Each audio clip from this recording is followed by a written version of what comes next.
A warm welcome to part 4 of my Spanish grammar course.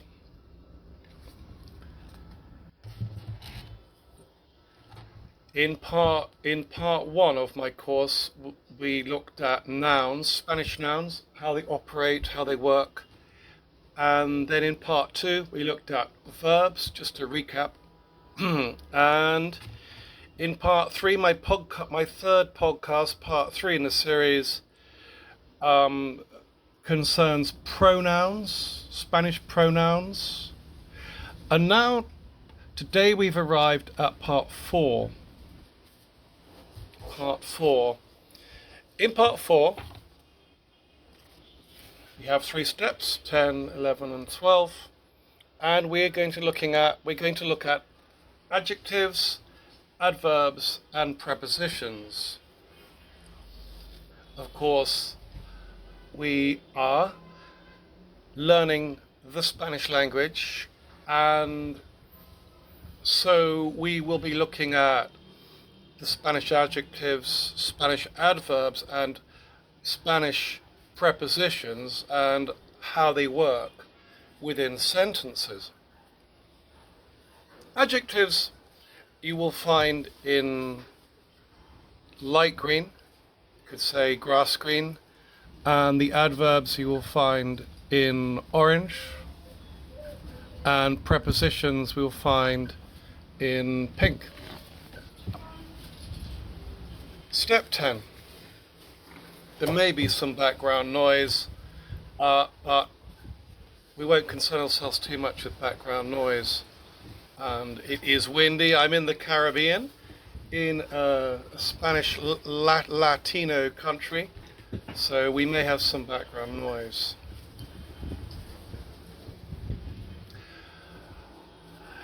The 8 parts of speech. Well, of course, when we're looking at grammar, we're actually looking at different parts of sentences and how they're put together. So, obviously, I said that in part 1, we're looking at nouns. Part 2, we've looked at verbs. Part 3, we've looked at pronouns. But in this part, we're looking at adjectives, adverbs, and prepositions as a group. And I'll explain to you why. So they form 3 of what are called the main parts of speech, which form the sentences which we write and speak. So adjectives, adverbs, and prepositions. Then there are number 7 conjunctions and number 8 interjections, but we're concerned with these 3. Okay?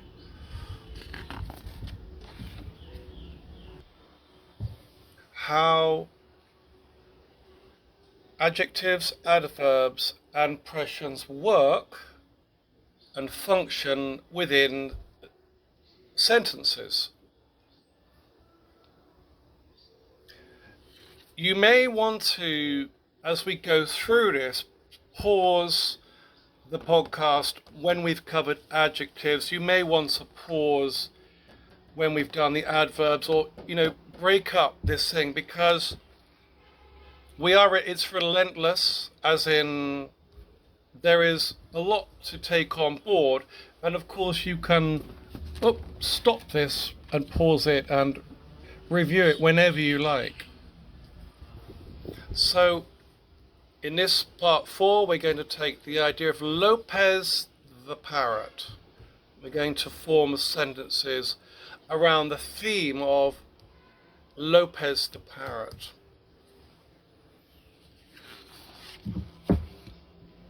So here I've given you el loro azul que está en la jaula está comiendo un mango lentamente. Can you identify the prepositions, the adjectives, and the adverbs? We're here to talk about grammar. If you can't, it doesn't matter, because I'll explain everything. But remember, can you identify the adjective there? Can you identify the adverb? And can you identify the prepositional phrase?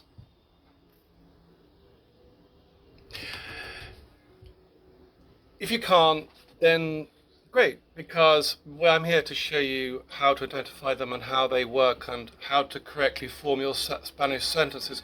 I'm going to keep this sheet and I put it at the very last sheet. We'll come back to this later on and you'll be able to go, oh, of course, so easy.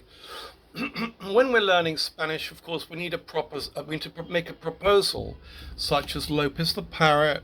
Then we need to work out the best way to translate the English phrase into Spanish. So the proposal is what we're trying to say, communicate, and when we translate is what we're going to give.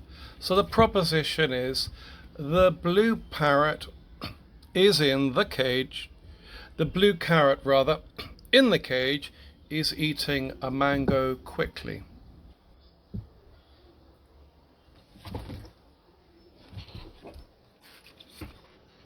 So, we can identify blue is an adjective which modifies the noun parrot. It defines, characterizes the parrot in preposition, in the cage. It's called a prepositional phrase, and quickly modifies the manner with which the parrot is eating the mango. Okay? So, what do we mean? If you're not interested in grammar and these simple concepts which I'm going to communicate, don't worry. Just look at this summary sheet and leave it. It doesn't matter. I'm only interested in people that want to learn how to form Spanish sentences. So I'm going to quickly let you go if you don't want to be here. Spanish adjectives are placed after the noun. Usually in English they go before the noun. Spanish tends to prefer a phrase of more than one word for adverbs of manner. Prepositions in Spanish do not directly translate the same as they do in English. So the use of prepositions is different in Spanish. And I suppose point 4 is the very obvious one. Adjectives must agree with the gender and number of the noun, whether the Spanish noun is masculine or feminine. Now, 1, 2, 3, 4, these 4 points. If you think that's all you need to know, then that's good enough for me. But for those that want to learn about the grammar, Spanish grammar, let's begin. El loro azul. The parrot, and the word for blue is azul. The parrot azul. In English we would say the blue parrot, but in Spanish they put the adjective, i.e. the word that characterizes the noun, after the noun. So they say el loro azul, but in English we would have the word azul, meaning blue, in front of the noun. Parrot is a noun, yeah? So we're talking about a parrot. You can see.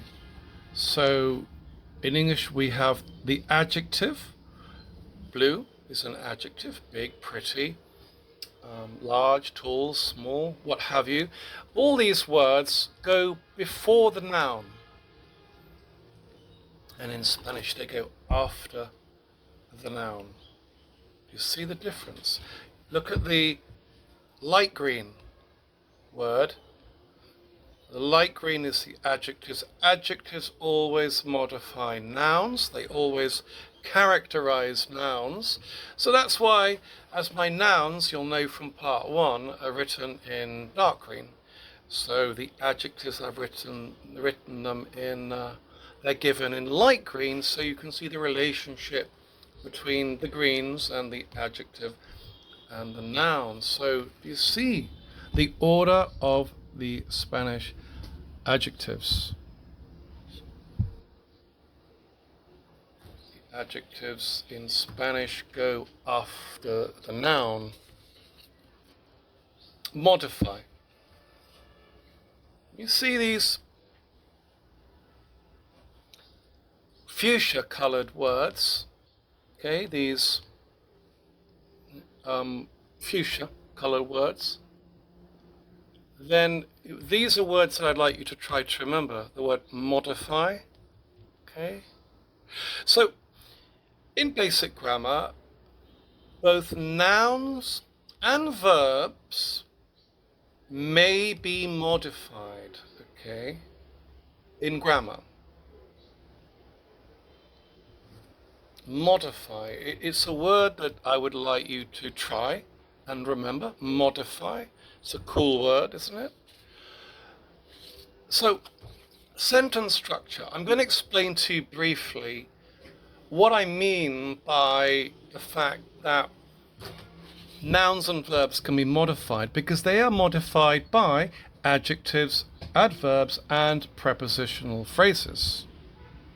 You see, so there's a reason behind this. So, keywords, sentence structure. A sentence is a clause. A technical term is a clause. We're here to form Spanish sentences, yeah? We are modifying the subject and the verb of any sentence. Modifying the subject and the verb, so adjectives, adverbs, and prepositional phrases, we're to modify. So, for a sentence to be, it must have a noun and a verb. A sentence, all sentences must have a noun and a verb, which make a complete thought. So when we're looking at a sentence, a Spanish sentence, an English sentence, there's got to be a noun and a verb. A noun and a verb. Now these are, because this is the basic of a basic sentence, i.e. a clause, this is what we're modifying with the adverbs and adjectives and prepositional phrases.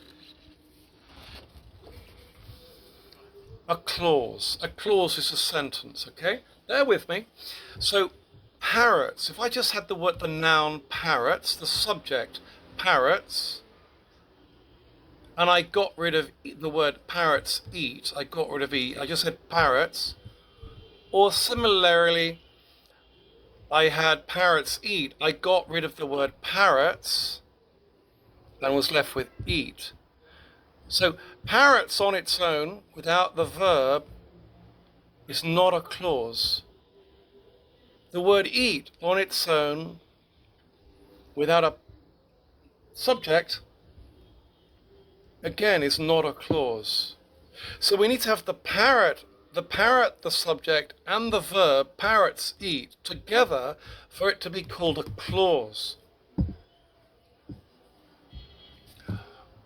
By knowing what a clause is, i.e. composed of a subject and a verb, you'll be able to understand the fabric of all grammar and all Spanish sentences that you want to make. So, a key word, predicate. Predicate. Now, the more you familiarize yourself with the word, the better you're going to feel. I mean, you will know the word, for example, of supermarket or alphabet, right? It's no different. It's just a simple word. Okay? Predicate. Predicate.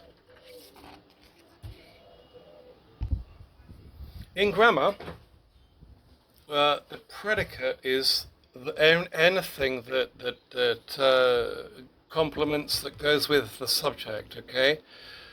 So, parrots eat.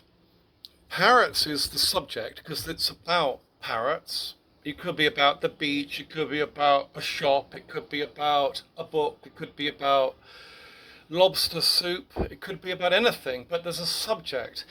Everything you say will tend to have an idea, a basic key subject about which you're talking about.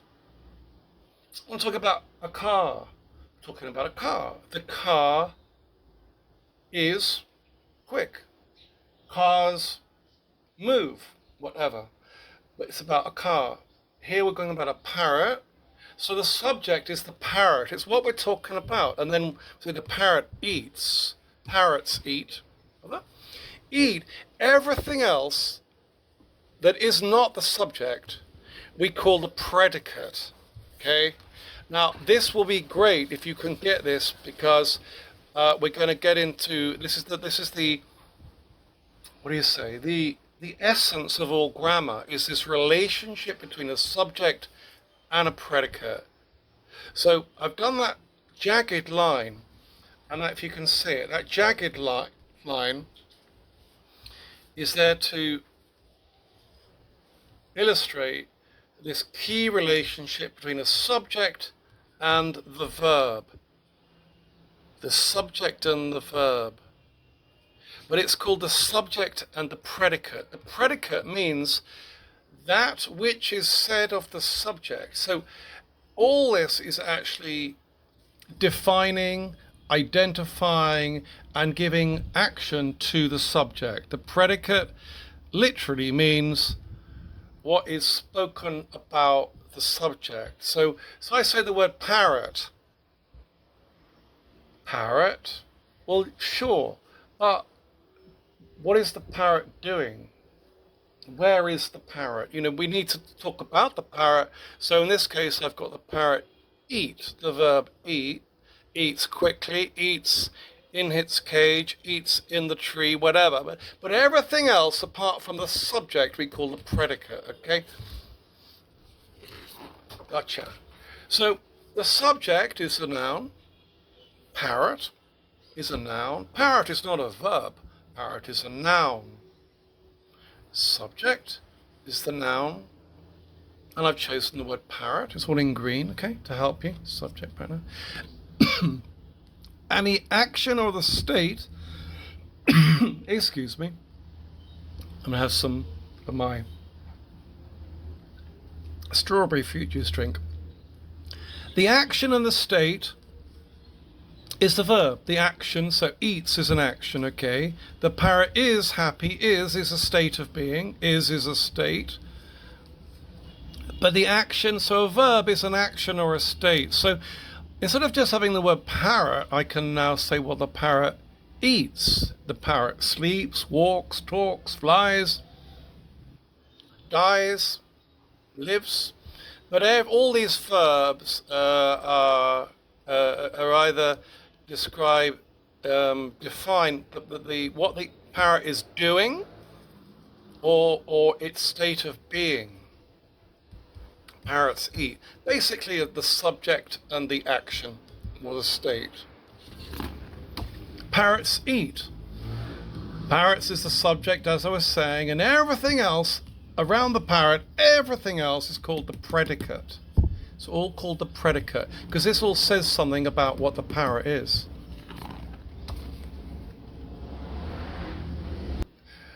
So here I have these light green words are adjectives.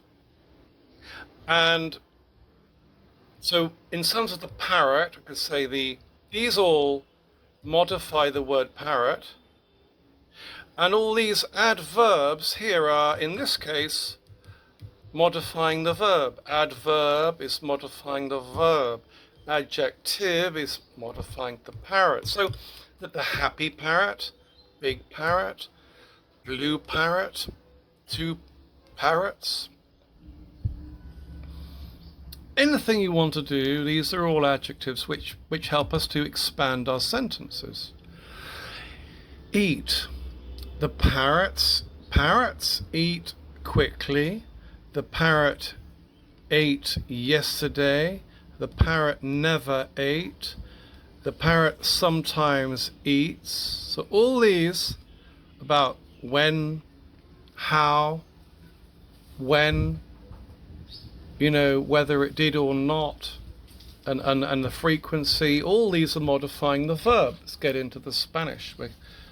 But so adjectives modify the subject and adverbs modify the noun.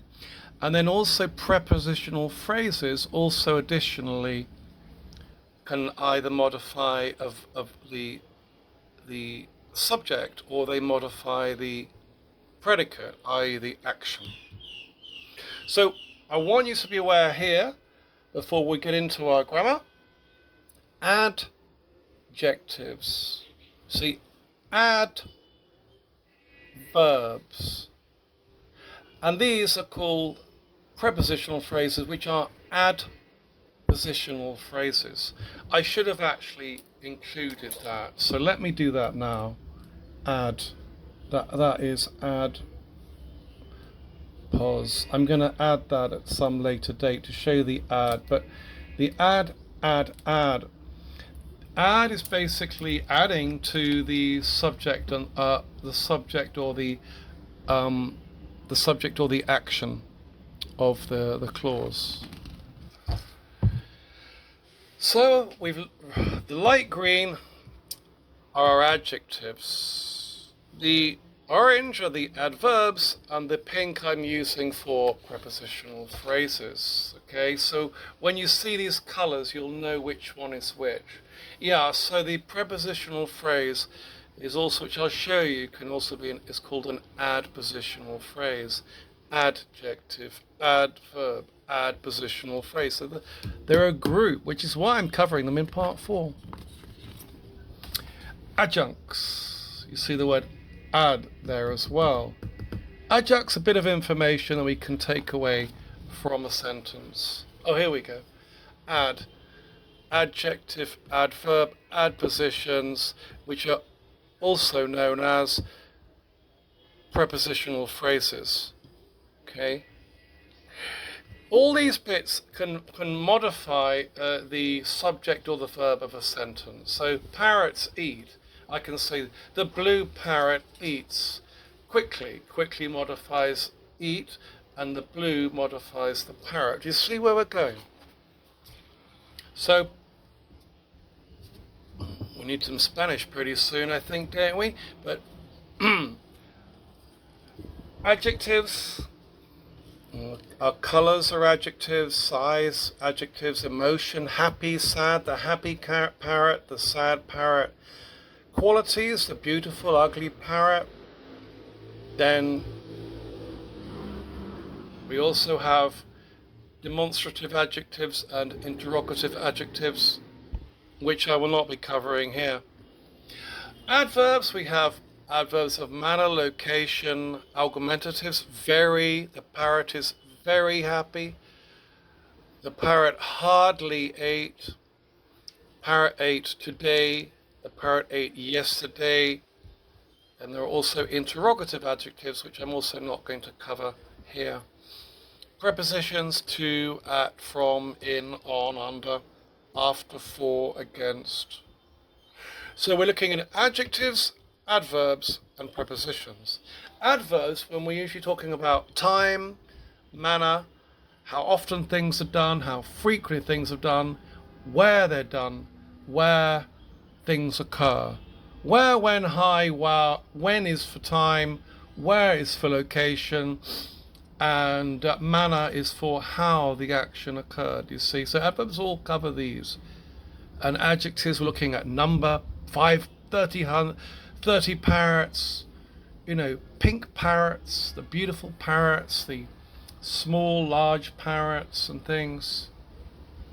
And to, of course, you probably know these to, at, from, in, under, after, for. Prepositions.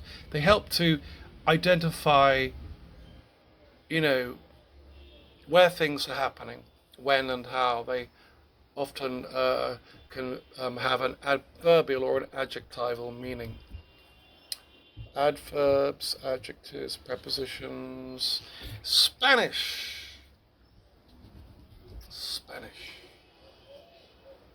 So, do you see now that the light green are your adjectives, the orange are your adverbs, and the pink are here given some prepositions. Okay? Look through the words. We don't need to go through them. Remember, of course, this is a grammar course. If you have a dictionary to hand and you want to look up these words because you don't know them, then do look at them individually. But you can see what we're up to. Lindo is pretty. Feo, ugly. Pequeño, small. Grande, rojo, amarillo, 20, 30, 40, grande, bonito. All these are adjectives. Call them adjectives. Quickly, rapido. Here, should have a little accent there. Let me get my other pen. Acá, it means right here where I am. So that would be acá, whereas aquí is general here. General. Allá, ahí. There, and allá is there further away. Hoy, ayer, cuando, donde, rápido, rápidamente, lentamente, despacio. All these are all. But you can identify them, can't you? A, de, con, dentro de, después de, por, para. There's a trick here actually, because actually it's only this word that is the preposition. But this is called they're actually called, they form this is a prepositional phrase. Even though this is an adverb, when you add these bits, this becomes dentro de is called a prepositional phrase, but it functions adverbially. A bit tricky, but when you see prepositions, you say dentro de. It's called an imperfect preposition in Spanish. Dentro de, muy común, encima de, cerca de, al lado de. The de is the preposition, but al lado is an adverb. But together they form a prepositional phrase, which is why I'm keeping them in prepositions. Bit tricky, but if you want to learn more, we're now getting into more complex stuff. I hope you've lasted this long, because I've had to lay out a basic framework to teach you and explain to you how adjectives, adverbs, and prepositions work. Let's recap. So now you should be able to identify the adjective here, modifying the noun very quickly. The red boat. Which word is the adjective? Okay, well, it's in light green. She swam quickly. Well, quickly is doing what? It's modifying the verb, so it's an adverb. In the cage. Do you know what that is? It's got an in, it's a preposition, the cage. This is called a prepositional phrase. Dim sum is in the kitchen. Pedro threw the ball into the sea. Into the sea, prepositional phrase. The parrot is in the cage, prepositional phrase. Okay? The golden rule. The golden rule is that In English and Spanish, you'll have a subject, an action, and often an object. Subject, an action or a state, and an object. The parrot is in the cage. In the cage is acting as the object of being. So we're reducing or extending sentences. You could have expanding is a probably easier word. Expanding, okay? We're reducing, expanding sentences whenever we use adjectives, adverbs, and prepositional phrases. So let's strip away the object. The parrot eats mango. We can get rid of the word object mango, what the parrot eats. We can have the parrot eats, or the parrot is eating. We don't need the word mango at all, you see, so we can reduce the sentence. We can say the parrot simply eats without saying having an object, i.e. what the parrot is eating, i.e. mango here. We remove the object and it still makes sense. So we're reducing the basic clause, subject, action, and the object. We're removing the object, and it still is a clause because there's a subject and an action. Okay? Reducing basic clauses. Mendoza found. Mendoza found. Now here we cannot get rid of the object. Mendoza found, we have to have an object. Mendoza found the ring. This is a transitive verb which needs an object. Transitive verbs like find must have an object. So sometimes we can reduce sentences and get rid of the object, but certain verbs such as found, sell, dug, all need an object. The parrot eats mangoes. Can get rid of the object here because this is a ditransitive verb, or sorry, it's an ambitransitive, thinks the term, is it doesn't need an object. Bit of a sidetrack there. A clause must have a subject and a verb. You can remove the object and just say parrots eat. El loro come. It's a clause, a sentence. The parrot eats. Parrot and eat. A subject and a verb is called a clause.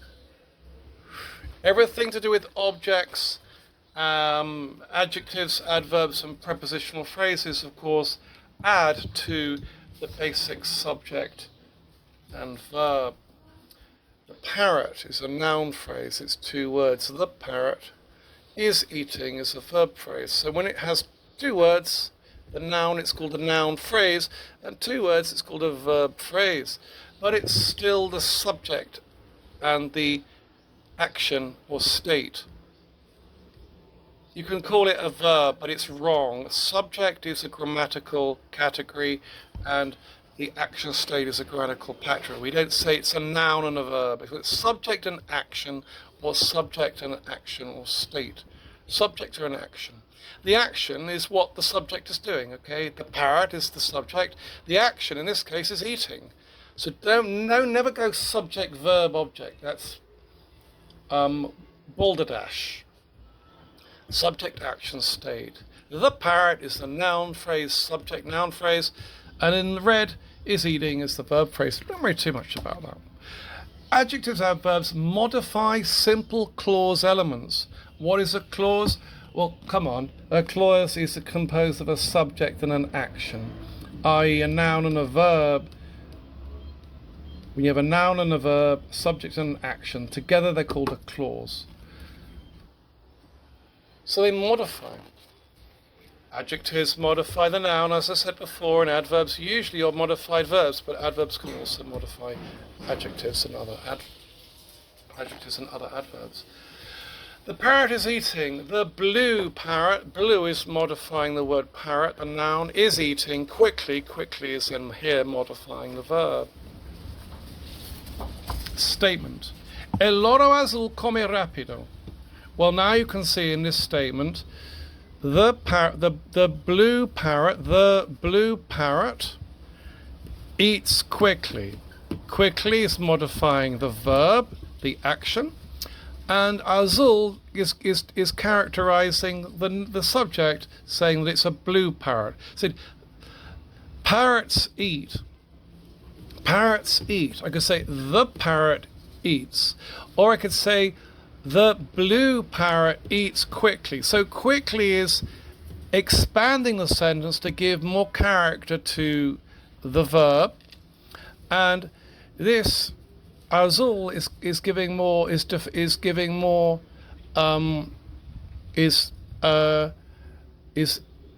characterizing the noun.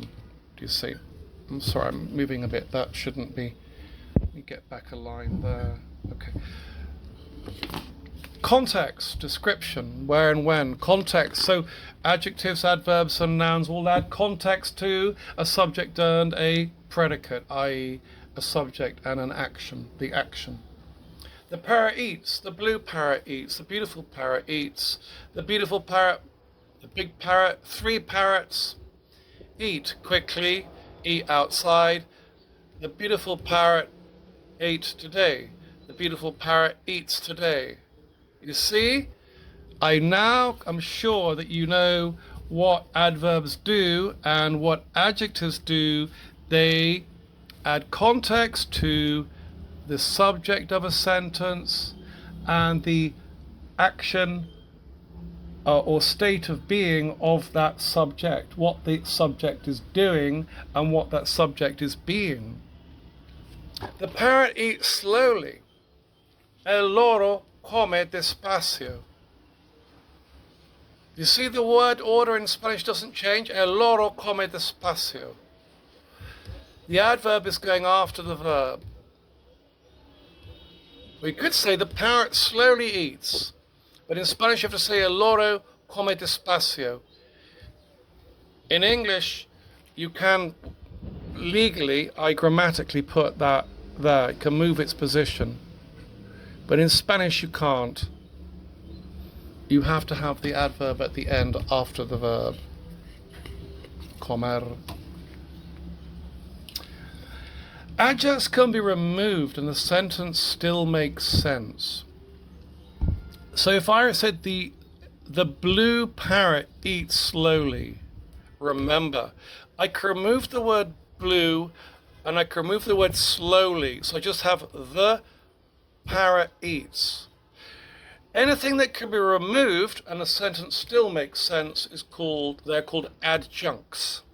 Adjuncts. So adjuncts, adjectives, adverbs, and adpositional phrases, prepositional phrases, they can all be removed, stripped from the sentence, and the sentence will still be grammatical. It will still make sense. Makes sense, we can call it grammatical.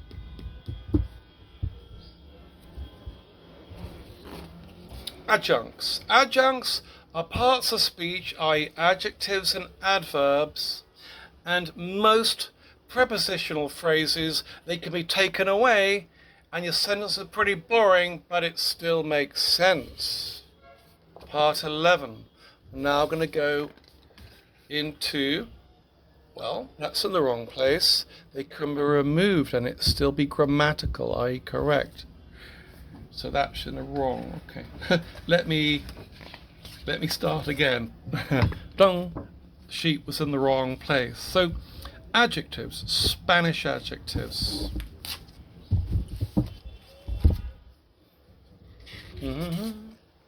Adjectives modify nouns. That. The yellow banana. The adjective modifies the noun banana, i.e. it adds context to the word banana. A banana. But say the yellow banana. Well, the yellow is telling us what colour the banana is. Okay, bit of wind here. Adjectives, yeah. A yellow banana, this is called an attributive adjective in standard grammar. An attributive adjective. It's an attribute of the noun, the subject, banana. Now, if I say a yellow banana, attributive. If I say the banana is yellow instead of a yellow banana, the banana is yellow. This is a verb here. This is called a predictive adjective. Adjectives tend to be two kinds. They are either attributive adjectives or they are predictive adjectives. Predictive adjectives follow the verb to be is.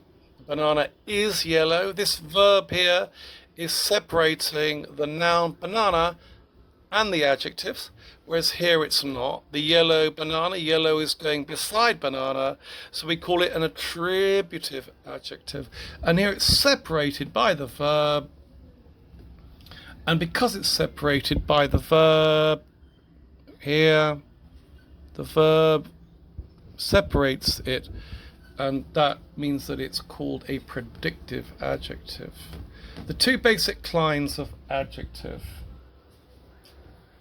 Let's find another chunk of interesting grammar. The parrot, yeah, the blue parrot, the yellow light green is modifying the noun, the blue parrot done that. Common adjectives: happy, sad, beautiful, colours, good, bad, big, small, honest. These are called common adjectives. They all help to give character to the noun. Now, in English, the noun, which is modified by the adjective, nouns in English are neither masculine or feminine.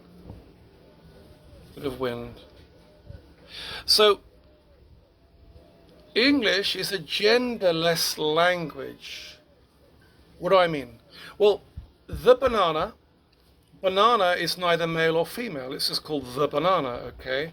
An orange is just, it's neither male nor female.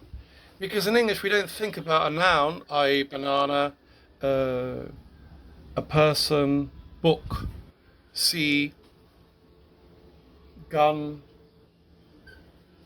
paint, keys, parrot. You see, these are not either, we don't think of them as either being male or female. Keys, how can keys, keys, there you go. How can keys, set of keys, how can they be male or female? So English, we call it a genderless language. But Spanish is not. Spanish assigns the value of masculine or feminine to every single noun in their language. So keys, key is feminine. Okay.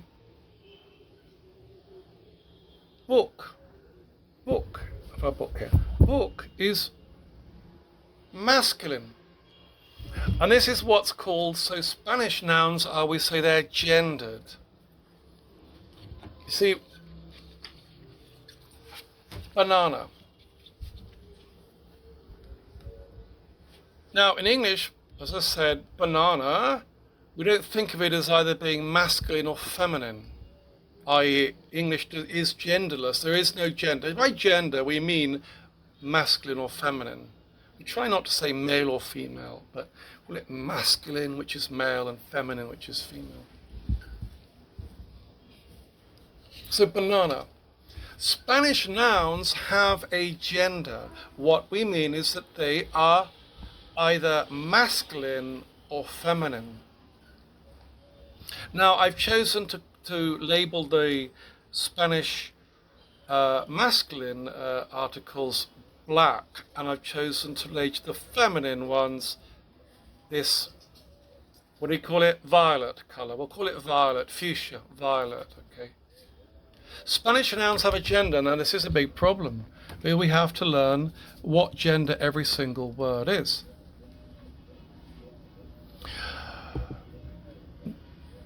The banana. In English, banana is neuter, neutral. It's neither male nor female. We'll call it neuter.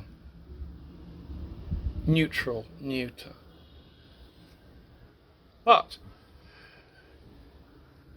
in Spanish, the word for banana in Spanish is plátano. In South America, it can also be called guineo, or plátano.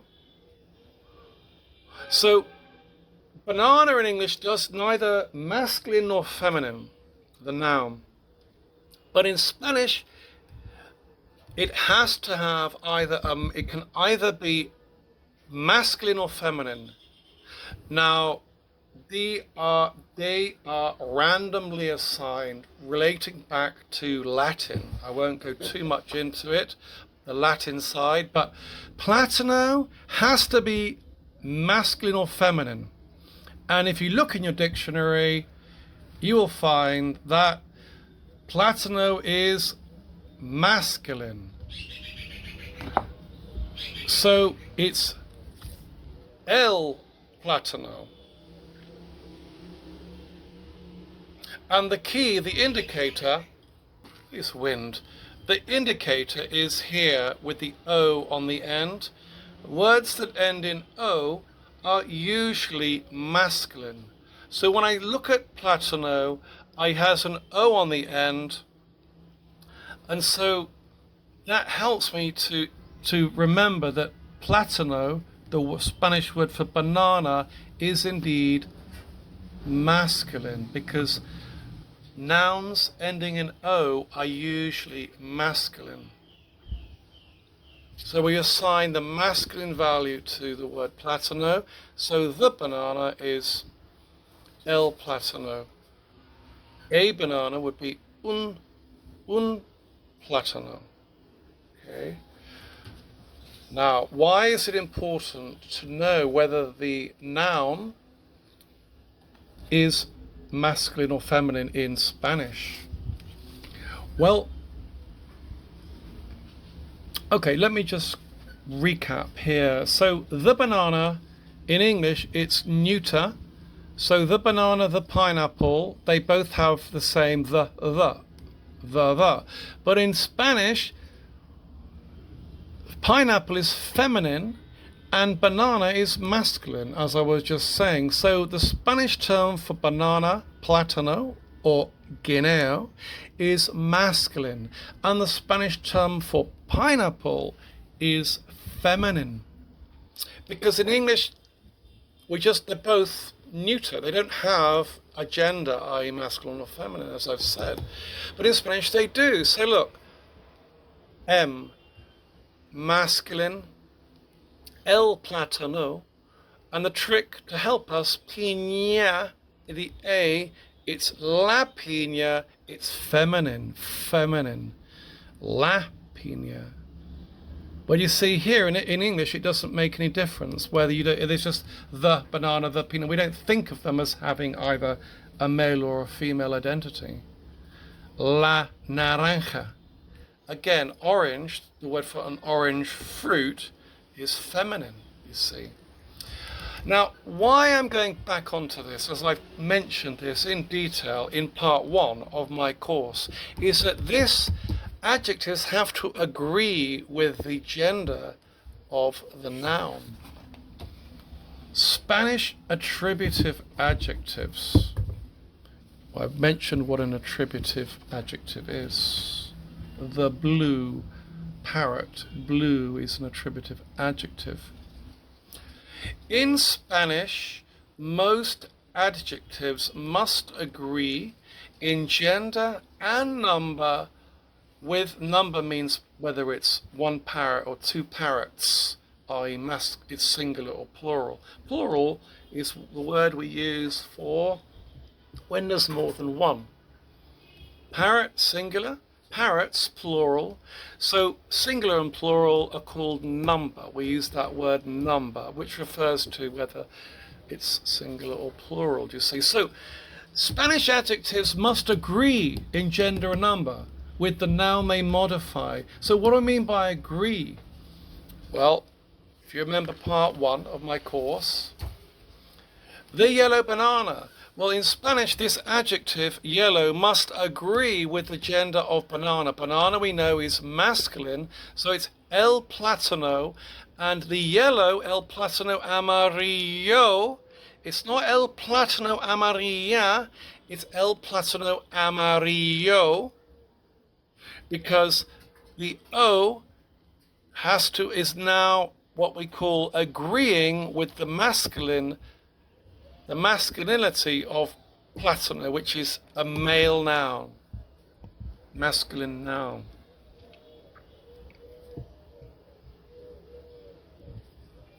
If it was pineapple, the yellow pineapple would be la piña amarilla, because amarilla, the word for yellow, must agree with the gender, and pineapple is feminine. La piña amarilla, el plátano amarillo.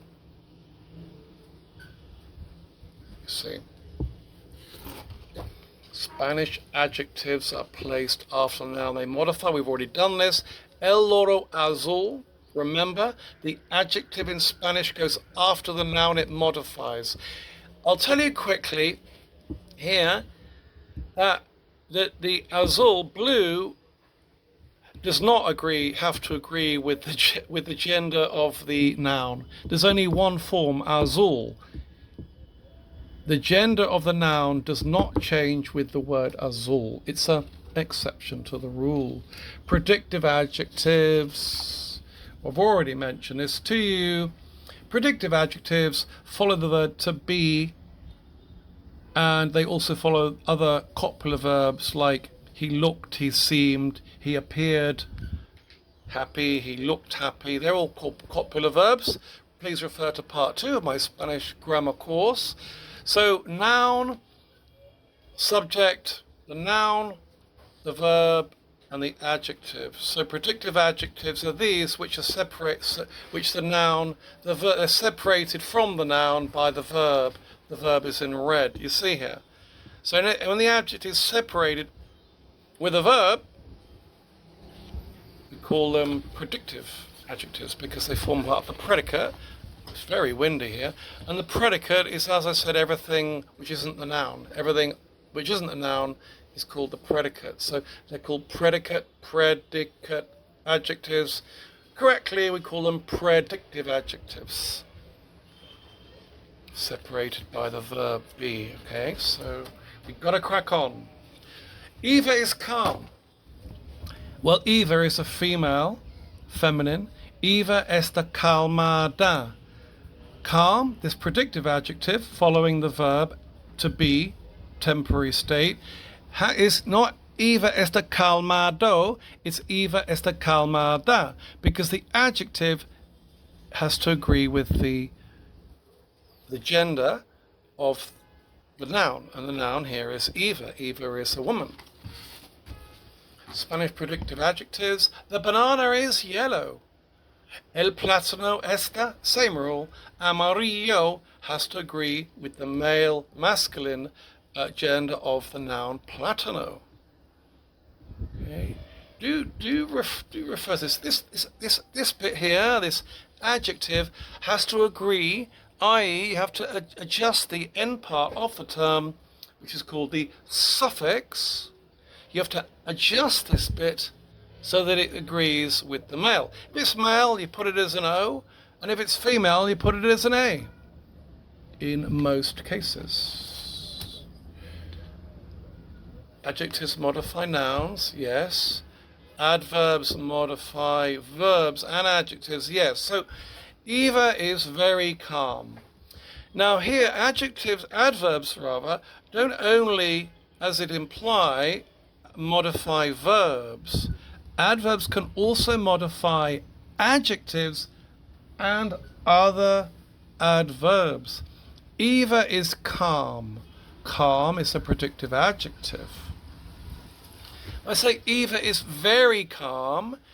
Very is an adverb, but in here it's modifying the adjective calm. So adverbs can also modify adjectives.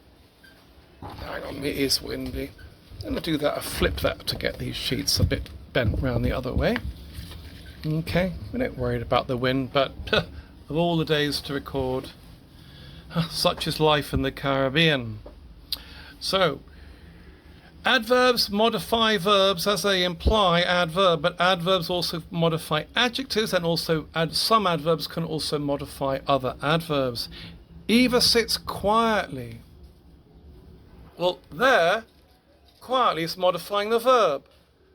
But if I say Eva is very calm, the term very is an adverb, and it is in orange an adverb, but it's modifying is the degree of how calm she was.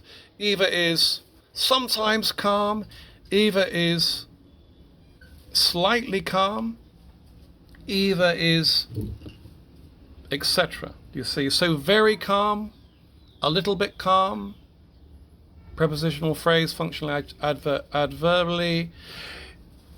I'm modifying not only the verb, but I can also modify the adjective calm. Eva is calm. Augmentatives and diminutives. What's a bit of a mouthful? But the augmentative means something that's made bigger. Augmentative, to make bigger. And diminutive, I've written that wrong. Diminutive, it's get rid of that. Come on. Oh, are we working? Not really. They go for black. It's diminutive, it's not diminutive. The word is called diminutive, okay? Augmentatives increase and diminutives are adjectives which reduce. So, in English, I'm going to be brief about this, okay? There are a very few diminutives and augmentatives in English language. We don't really use them. So diminutives, words that have an affix on the end, okay? And so drop, a drop of water, a drop. Well, a little drop is called a droplet. A duck, there's a duck. Well, a little duck is called a duckling. Statue is a big statue. Statuette, with the word et on the end, is a little statue. Laundry, laundrette. Cigar, cigarette. Et, ling, let. These are all words that make these smaller. Duck is a big thing. A duckling, ling. Fledgling is a little something, and from French, statue, statuette. See, these are ways which some words which have relating to something that's bigger than itself. Don't worry too much. Augmentatives, things that make something bigger. Tension, hypertension. Should be hypotension. Where about that? Hypo. There's hyper and hypo. A bit tricky there. Reach, overreach. Link, hyperlink. Byte, megabyte. Lith, megalith. Okay? Market, supermarket. So in English we have a few specific small words. In this case, they have Greek prefixes which increase the size, the meaning of the noun. Tension, the hypertension. The link, the hyperlink. You see?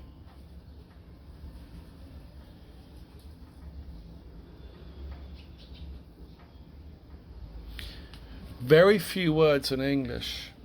I mean, duckling, you know, what are we talking? Duckling, cigar, cigarette, droplet, pig, piglet. Very few words, okay? But I'm giving them so you know that they exist. Now, in Spanish, the augmentatives and the diminutives are used extensively. You encounter them all the time in everyday Spanish,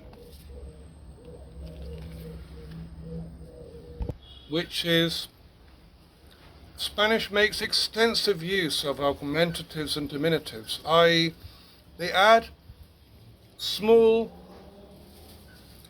syllables to the end of words to make them bigger, the word bigger or smaller.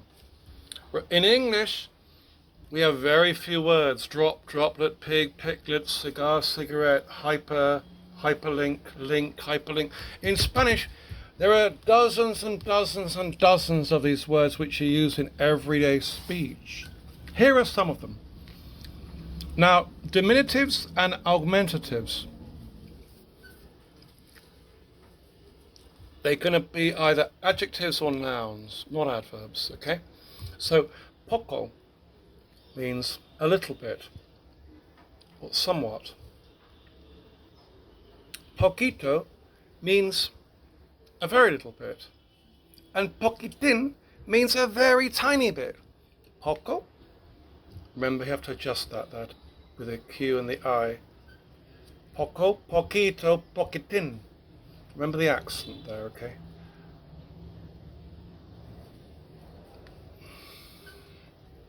You can also have pedacito, pedazo, a piece, pedacito, a little piece. But in the noun, the word for chair in Spanish is silla, silla if you want.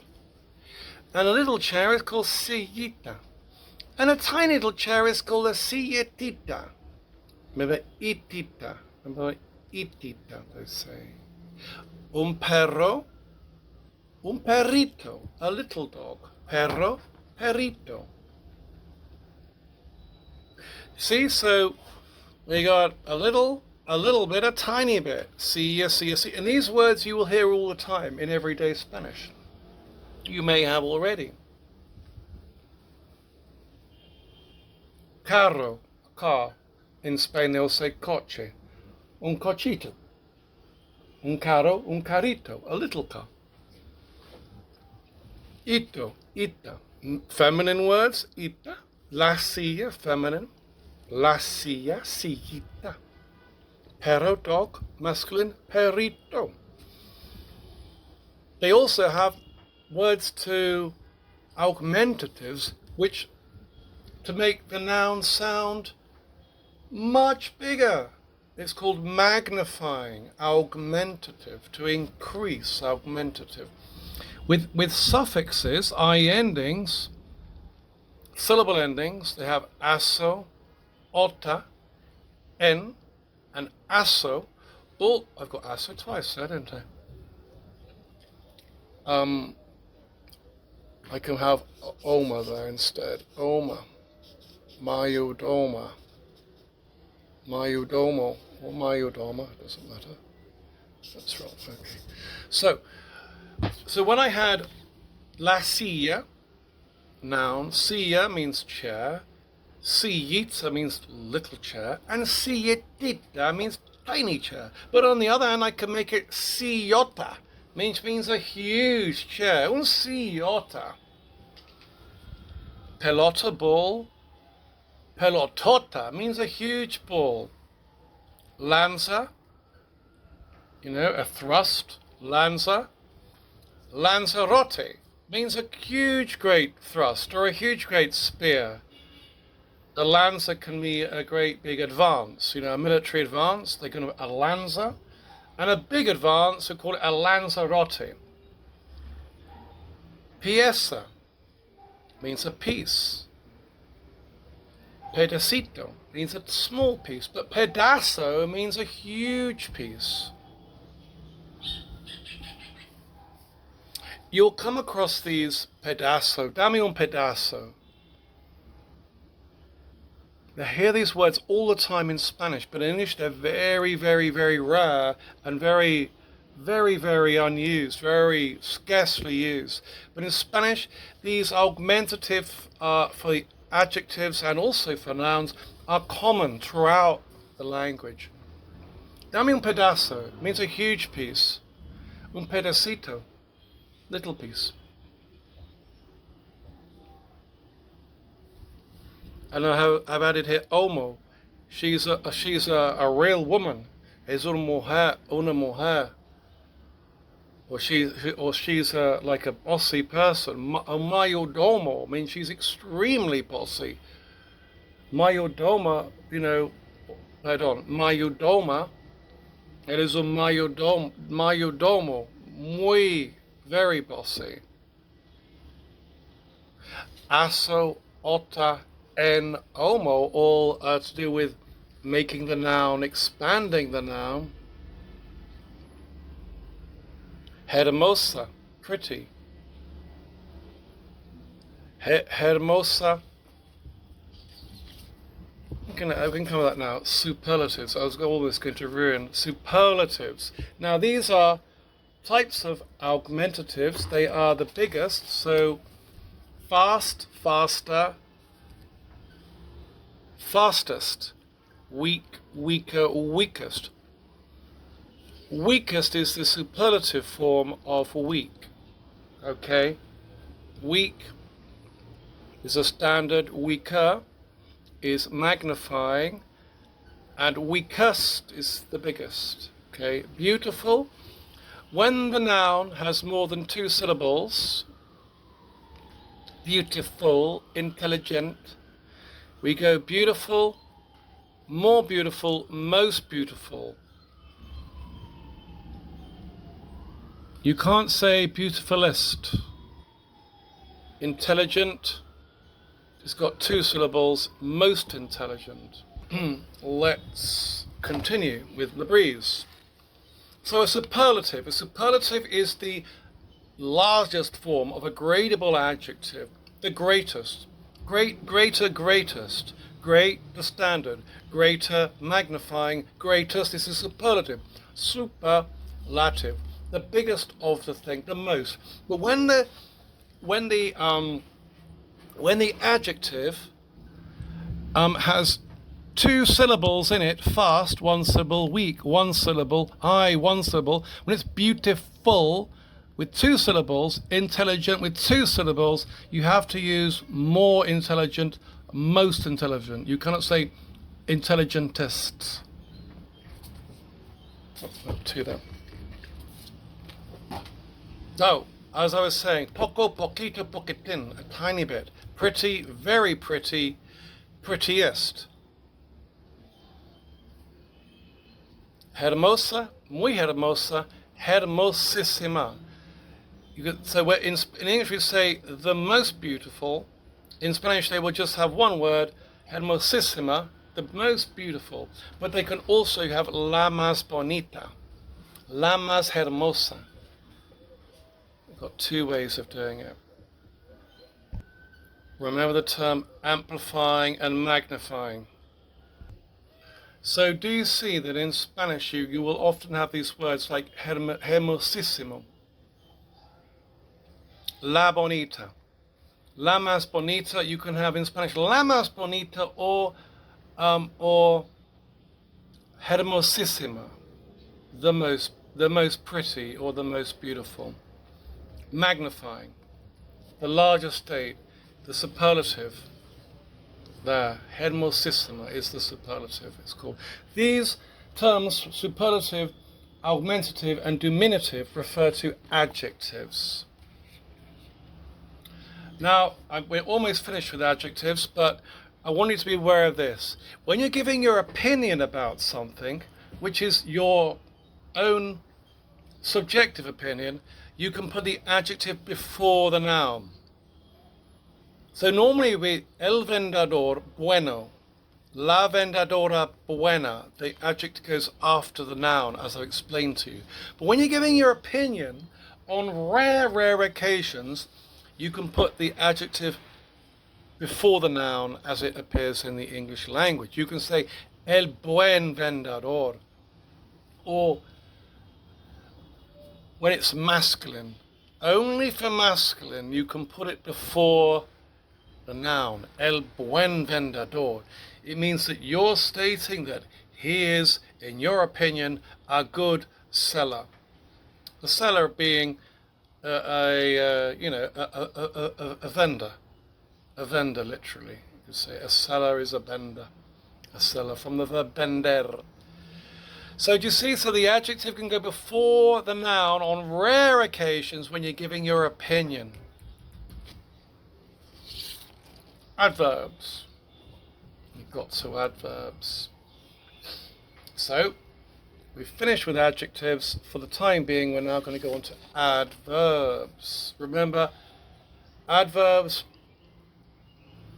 can modify verbs implied in the word adverb. Adverbs can modify adjectives, and adverbs can also modify other adverbs. Verbs, adjectives, and adverbs. So what I mean is adverbs can modify other adverbs. We'll show you that now. Adverbs are tricky, but very interesting.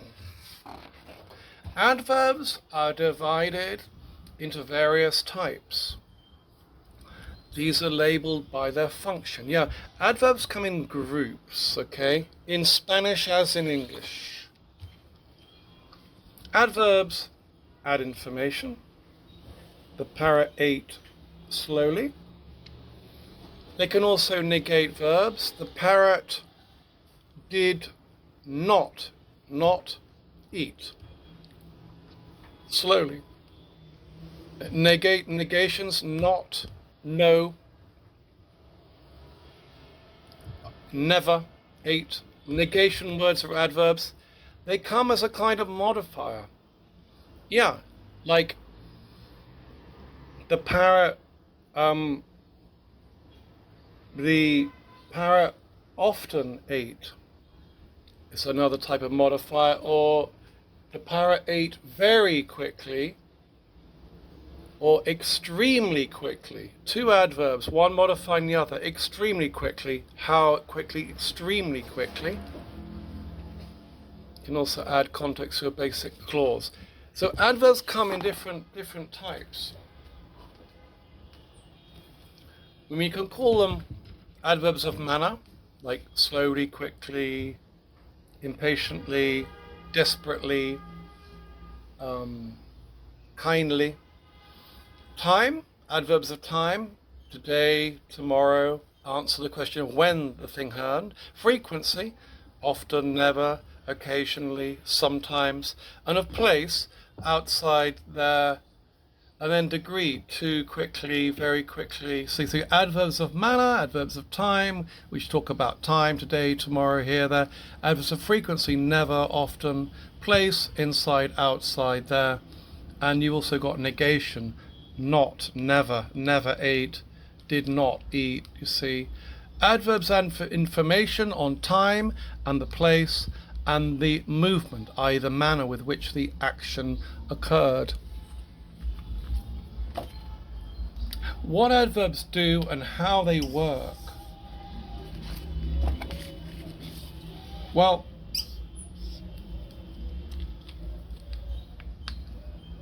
now in Spanish, this has implications. So as I've said to you earlier on, you have adverbs of manner, degree, frequency, and then you've got negation, not, no, not, neither, and interrogative. When, where, why, and how. Why did you go? Why did the parrot eat? When did the parrot eat? When, where. That should be say where. Where. Oh gosh. Where. When, where, why, and how. Adjectives answer these questions. It's the breeze we got here. The breeze. So these are kinds of adverbs.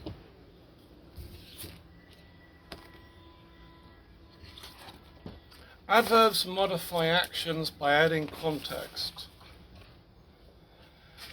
Well, as I've mentioned to you, the place of the action. The parrot ate mangoes outside. The parrot ate mango inside his cage. The parrot ate there. The parrot ate here. When the parrot ate yesterday. The parrot ate today. The parrot frequently eats mangoes. Frequency, sometimes, occasionally, often. All these add context to the action, i.e. the verb, what's going on. Modify. The parrot is very hungry. Hungry is an adjective. The parrot is hungry. It's a predictive adjective. And very is modifying the adjective, as I explained earlier on. The parrot is eating quickly. Quickly modifying the verb, because there is no adjective here. No adjective, so it's modifying the verb back. Quickly.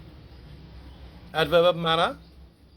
Adverbs, there is no adjective, like hungry is an adjective, okay? The parrot is hungry. The parrot is pretty. The parrot is blue.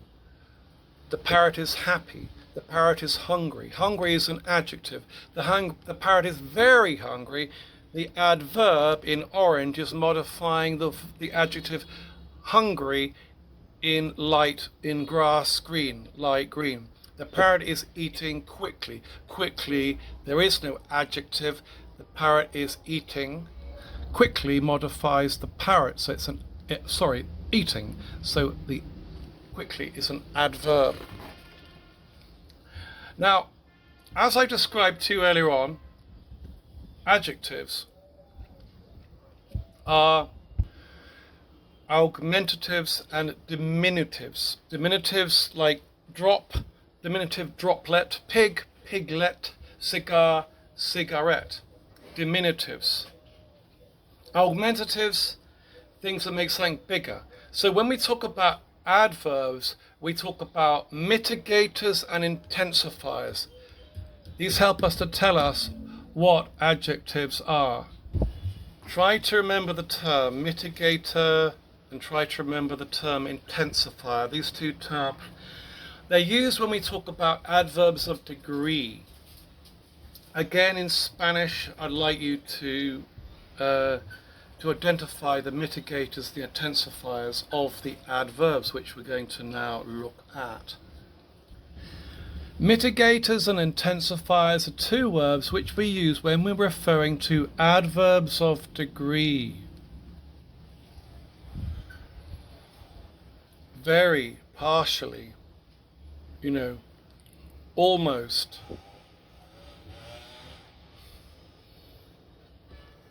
Scarcely, hardly. Scarcely, he scarcely ate. He hardly ate. He infrequently ate. They're all mitigators. They're all reducing. And intensifying, he often ate. He usually ate. He always ate. Always, often, frequently, they're intensifying the way he ate, when he ate. And mitigators sometimes, occasionally, scarcely, infrequently, they are reducing the frequency, the degree with which he ate. Okay? Oh, and again, the breeze. I'm sorry about that. Some adverbs do not even modify verbs. The weather is very hot. I've already described that. The modifying very hot is modifying the adjective hot. Mitigators, intensifiers. Oops, that should have been, the breeze took that. So mitigators, slightly, fairly, moderately, somewhat. Intensifiers are adding by the plus, very, totally, highly. He is recommended. He is intelligent. He is highly intelligent, I should say. He is greatly, well, we won't say it with an adjective, but very, totally, highly, greatly, extremely are intensifying with the plus. Slightly, occasionally, moderately, somewhat, these are all reducing the negative.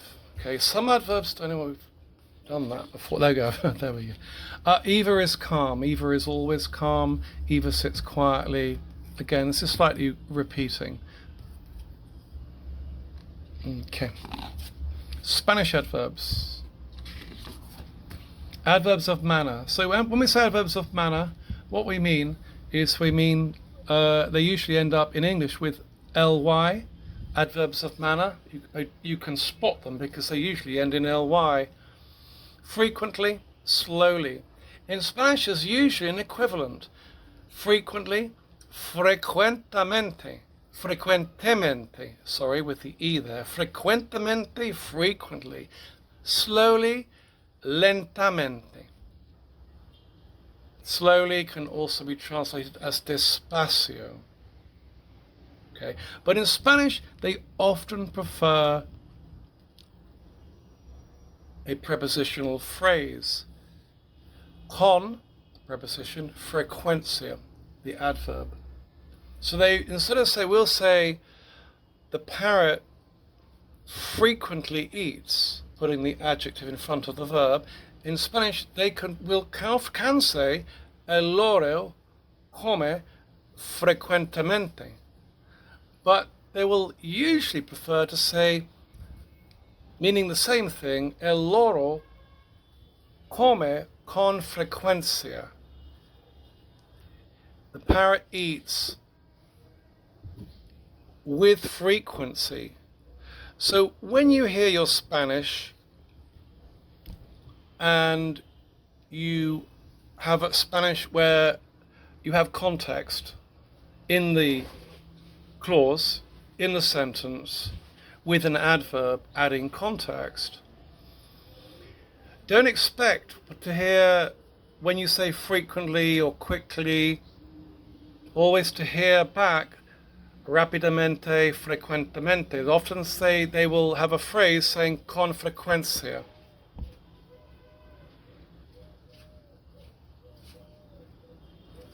Again, slowly.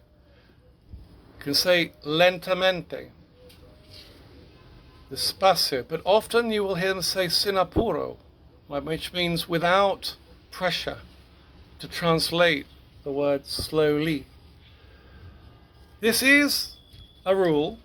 This is my symbol for a rule. This is a rule.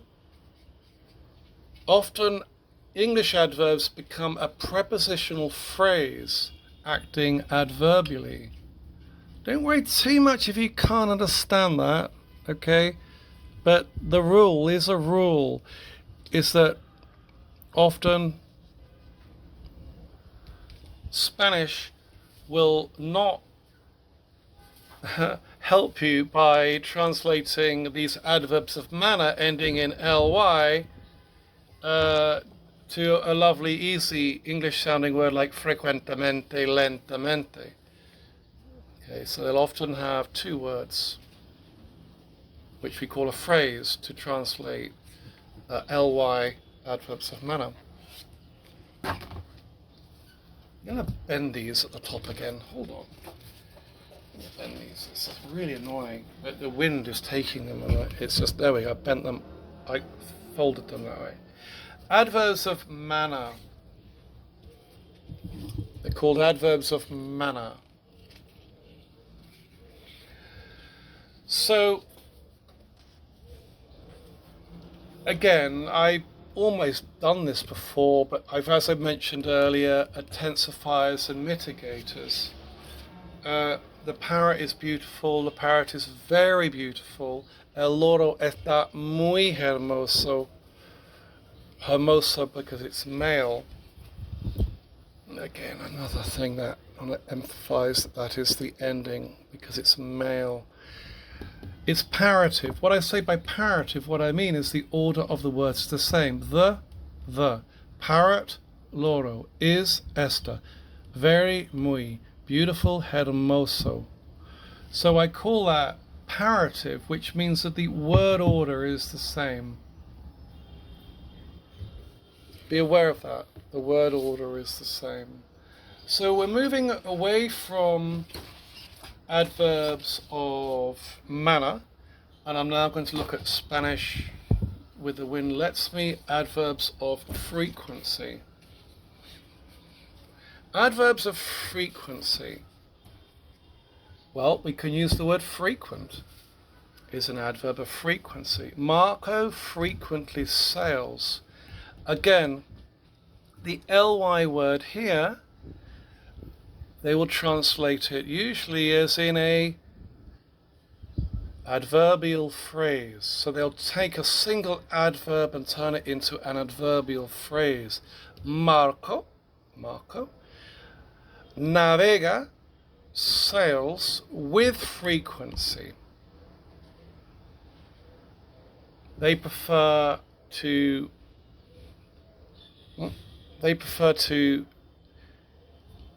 not use the word Marco navega frequentemente, which we would like them to do as we translate Marco frequently sails, but we have to break it into Marco sails with frequency. Marco navega con frecuencia. They prefer to say it like this rather than complicate us with the same form, frequentemente. Marco sails slowly. Now sometimes you can say Marco navega lentamente. But they can also, you will hear Marco navega con despacio, or sin apura, as I said earlier on. Sin apuro.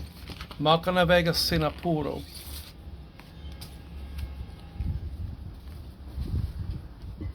Be aware of that, and I'm afraid this is what makes Spanish colourful, okay? They don't always, make it easy there is no direct translation. So now we're going to go from adverbs of frequency, and then which followed on from adverbs of manner, to adverbs of place, Spanish adverbs of place. Marco walked outside. Outside is an adverb of place. So Marco camino, the past simple of walk. Marco walked. Marco caminó afuera. Marco caminó afuera. Again, it's parative. Parative as in it's the same word order. The green is the subject, the red is the verb, and the orange is the adverb. You see, it's the same word order. Marco caminó afuera. Bien. There we have no problem, do we? Spanish adverbitions are often parative, i.e. they're in the same word order. The parrot is outside. El loro está afuera. See, it's a rule. A symbol for a rule. Now we're going to go to, carry on with adverbs of place. Darn it. As I say, a polite word, darn it. Adverbs of place. So outside, inside, there, here, forward, behind. These are all adverbs of place. Now, if I say the parrot flew outside, outside is the last word of my sentence. This parrot flew outside. There, the parrot flew there. The parrot is here.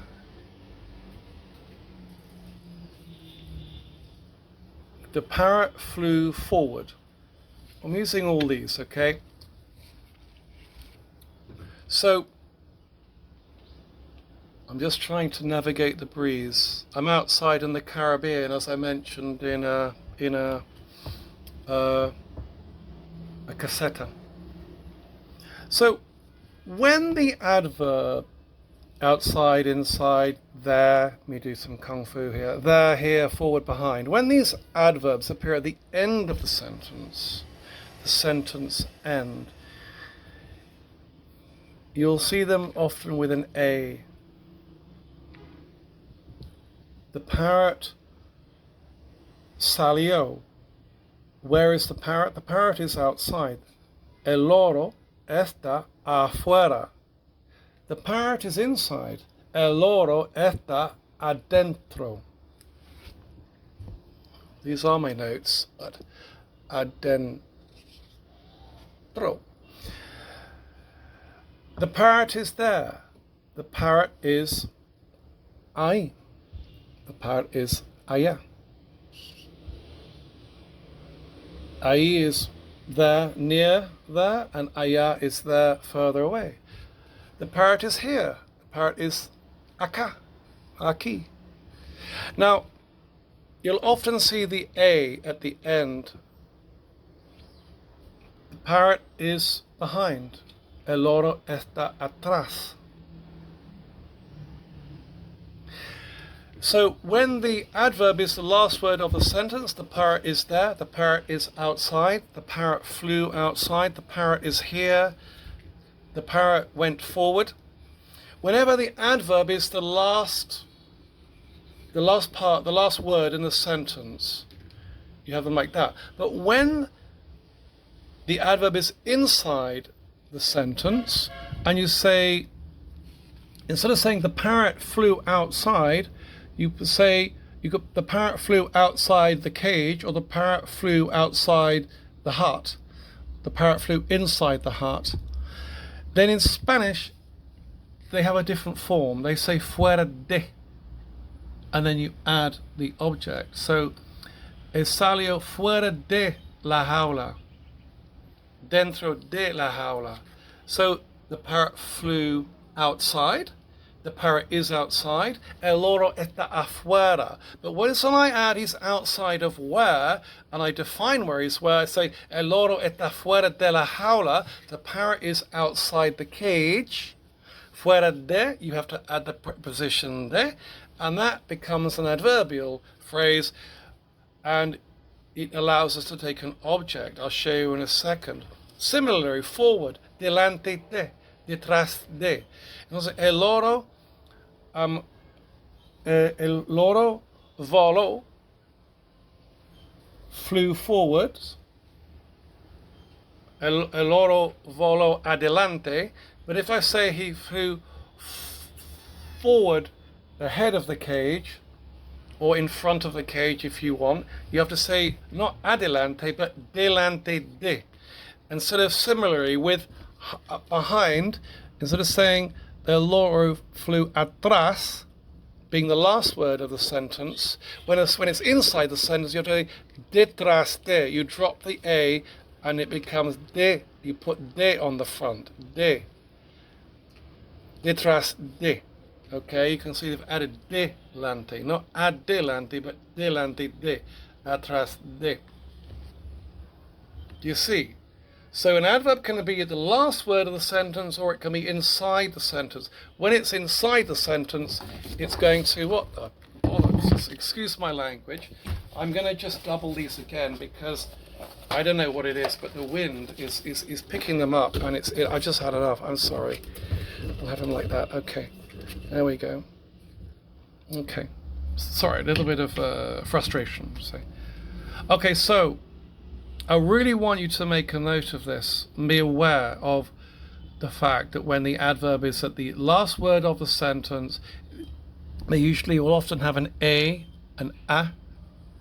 And when they're inside the sentence and then followed by an object, you will have the word de, delante de. You could have encima de. Very frustrating, this wind. It really is.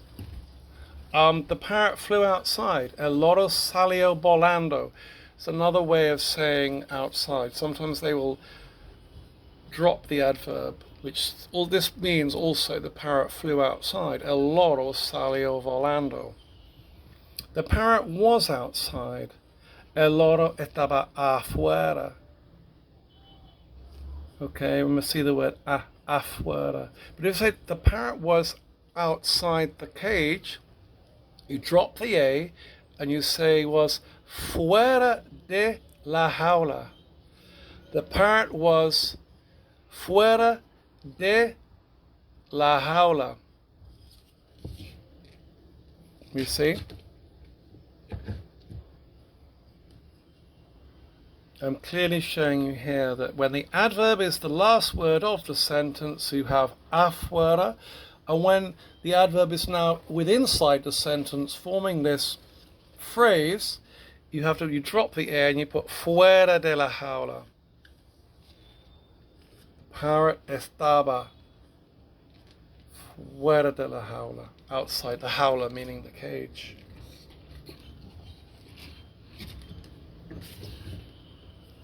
The parrot was outside the cage. You see, outside, here I have it was outside being the last word, but here I have outside, I've added on an object. So he was outside the cage.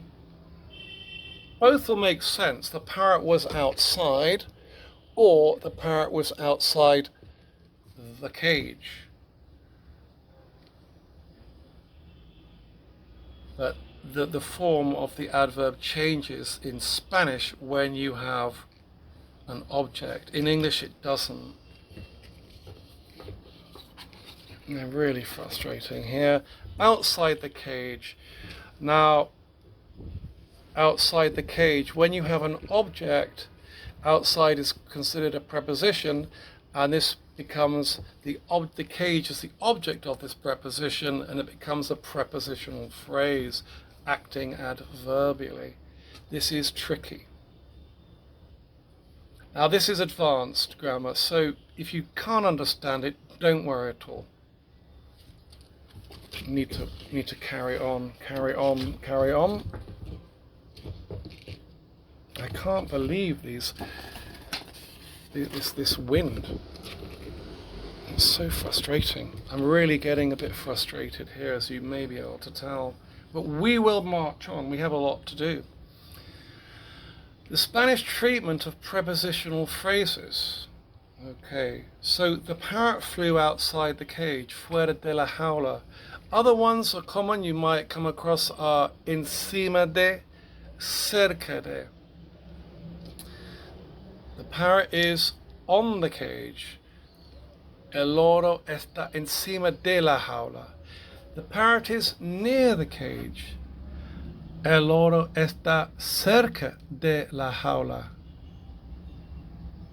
See, there are many short phrases which they use in Spanish to identify and specify location. They're called locative prepositions, locative phrases to define where things are. Near the cage, on the cage, outside of the cage. But they'll say outside of. We'll just say the parrot is outside the cage. But in Spanish they'll say the parrot is outside of the cage.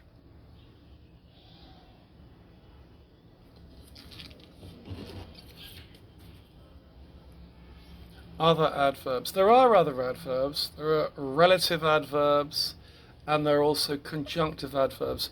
This I will going to return to in part 6 of this. I'm not going to get into them, and I'll also interrogative adverbs. But these small section, big section, I'm going to include in part 6. Okay, so I am aware that there are relative adverbs.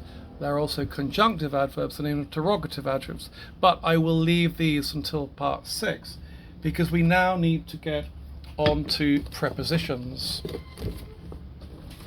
Let me just see if there's anything else. Negators, relative adverbs. Yeah, in part 5 and 6. Part 6. Negators we already dealt with. Negative adverbs, interrogative adverbs, we dealt with them in part 3. Adverbs are found at the end of a sentence, prepositions or not. Yeah, in modern woke grammar, you may be told in English that you can have a preposition at the end of a sentence, but good grammar, good standard grammar, you will never put an English preposition at the end of a sentence. Where are you going to? Where are you coming from? In English, instead of saying where are you going to with the preposition at the end, you say to where are you going? Or where have you been? Or where are you heading? To where are you heading? But good grammar, you won't put a preposition at the end of a sentence. So don't listen to modern grammar rules. You don't need to have a preposition at the end of a sentence. Okay? Who are you referring to? No. To whom are you referring? Let's speak good English. Let's be proud of it, of grammar, proud of English grammar. Let's keep it real. To whom are you referring? Who are you referring to? Now, if you stick to these standard grammatical rules in English, then your learning of a foreign language is going to be so much easier. This is the problem that English people find learning French, Italian, Portuguese and Spanish. There's this modern grammar where traditional grammatical rules are just thrown by the wayside. Prepositions, which is the third step in part 4. 14. 12, 13 and 14. 14 is the third step in part 4. Wow, you must know what prepositions there are, perhaps more than you were aware of adverbs, but in, on, out, under, to, from, for. We call them common prepositions. I'm sure you're aware of these. Okay? Now, prepositions, you never find them alone in a sentence. You never say on, near, by, near the tree, or beside, or he is beside the boat, for example.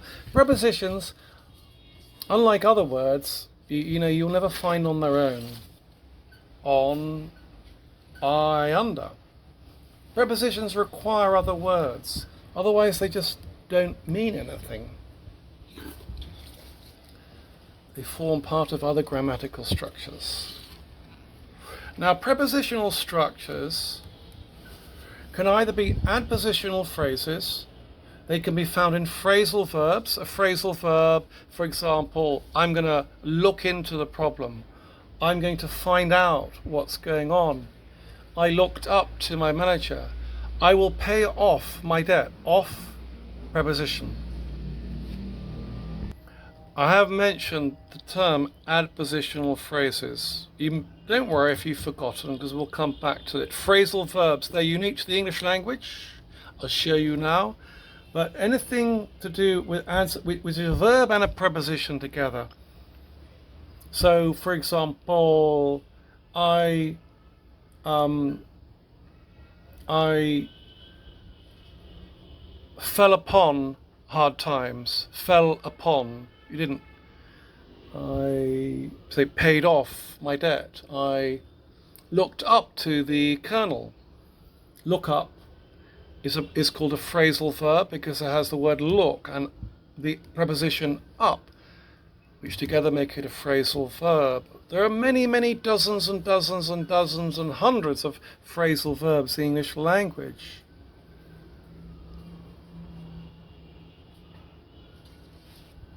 And then we also use prepositions in Spanish more than English to show possession. Prepositional structures.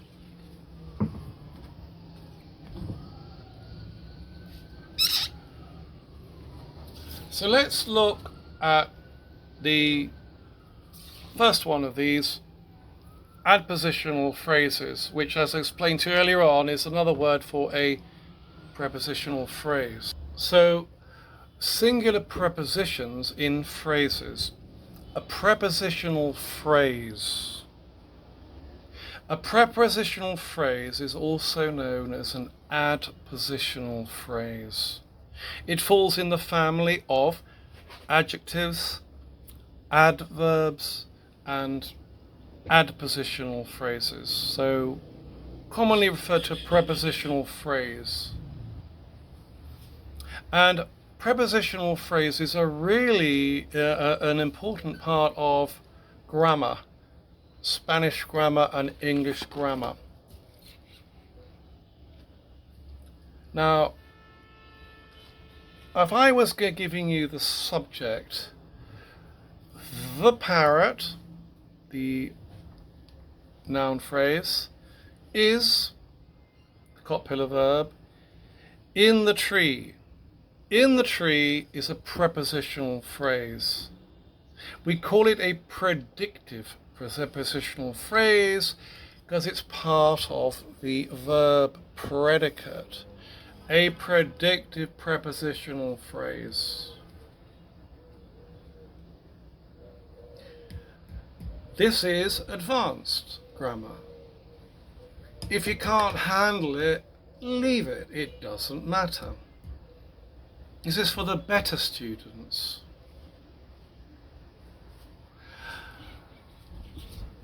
Marco is in his boat. In his boat is a prepositional phrase. In, the preposition, his boat, the object of the preposition, in. Victor saw the tourist with the hat. This with the hat, with is the preposition, the hat, the object of the preposition. So this pink bit is a prepositional phrase because it has the preposition with and it has the object hat. The preposition has an object called the object of the preposition, and it is beside a noun, an object. He saw what? He saw the tourist. Remember, dark blue, the are used for direct objects. So he saw the tourist. And with the hat is a prepositional phrase which is describing the tourist. He saw which tourist? He saw the tourist with an ice cream. He saw a tourist with a ball. No, he saw the tourist with the hat. With the hat identifies which tourist he saw. It's describing the noun, the object noun, and so the prepositional phrase is acting adjectively. It's adjectival because it's describing a noun, which tourist, rather than a verb. Jose threw the ball into the sea. Now in this case, where did he throw the ball? He threw it into the sea. This prepositional phrase is functioning, not modifying the ball, but it's describing where he threw the ball. It is a prepositional phrase acting adverbially. You see, so in this case, Victor saw the tourist with the hat. This is modifying the tourist, so it's adjectivizing the noun, so it's adjectival. And in this case, the prepositional phrase is describing where the ball was thrown, so it's modifying the verb where the ball was thrown, not the ball. Marco is in the boat. In the boat describes where Marco is, so the prepositional phrase is functioning as the object, but in fact it's modifying the verb to be. Where Marco is in the boat. Call this adverbally.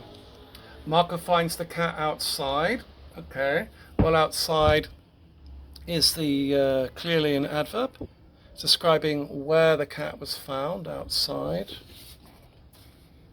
Prepositional phrases can function either adjectively or adverbially, as I've just explained to you. This is pink for the prepositional phrase. It can either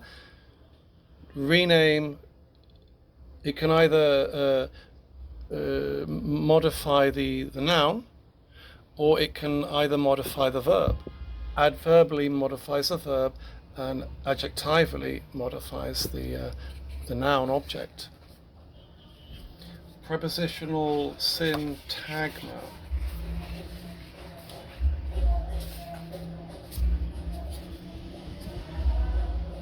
Well, a prepositional syntagma simply means it's a prepositional phrase, and syntagma means it's a type of grammar.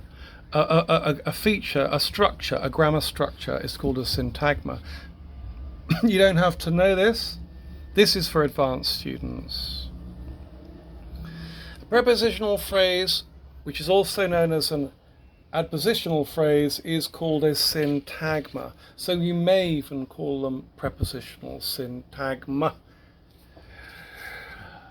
A group of words headed by a preposition functioning as a single unit in a sentence. There you go. The object of the of a preposition. So I think I've explained this to you already, but when you say you have the object of a preposition, so here I have the preposition under, out of, or into, and then the object of the preposition is the noun which follows the preposition. Under the tree, out of the cage, into the sea. All these here are called objects of the preposition. These are the prepositions and these are the objects. Together they form the prepositional phrase, okay? These are the objects of the preposition.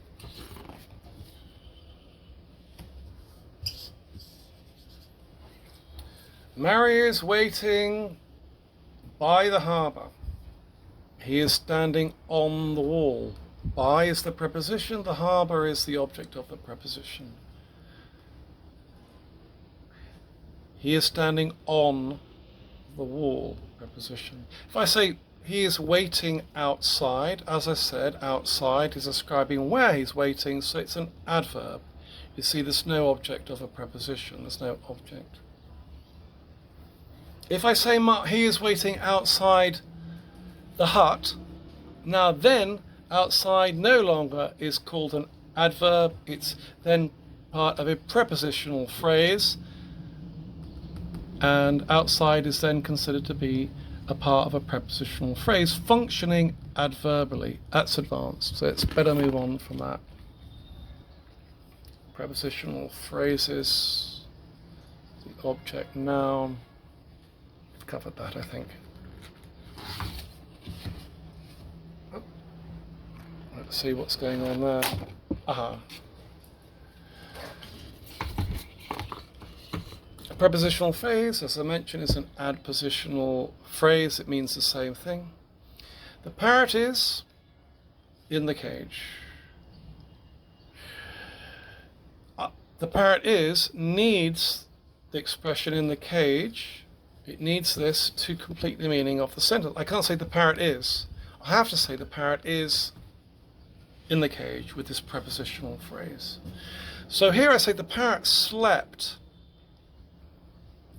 I could just say the parrot slept and leave it there. But instead, I'm saying the parrot slept in the cage. Now, this information is optional. This prepositional phrase is optional. It can be removed and the sentence will still make sense. The clause, the parrot slept, still makes sense on its own. The parrot slept. But if I add in the cage, it gives more, it says where the parrot slept, so the prepositional phrase is acting adverbially. For this reason, it's called an adjunct, and adjuncts can be removed and the remaining part of the sentence will still make sense. It's called grammatical. El loro está dentro de la jaula. El loro voló. Just have the parrot flew, but I can say the parrot flew towards the tree.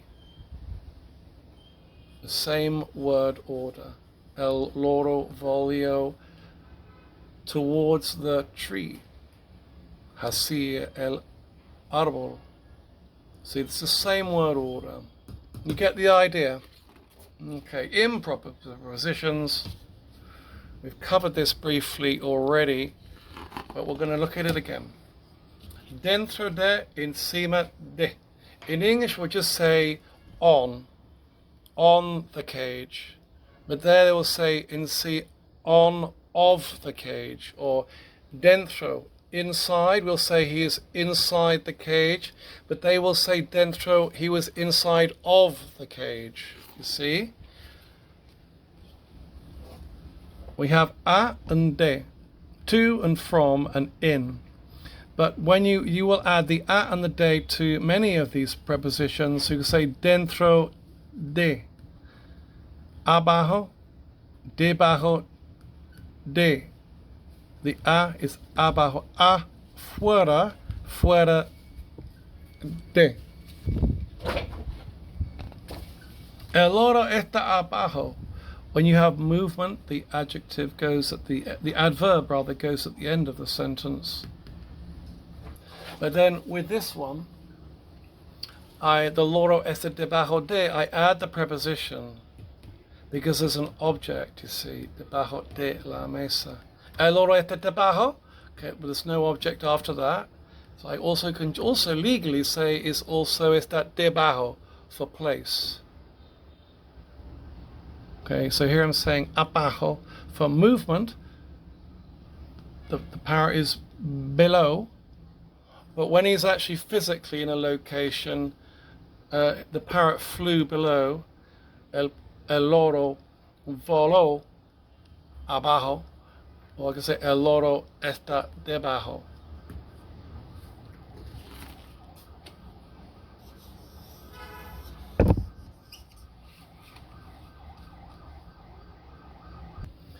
There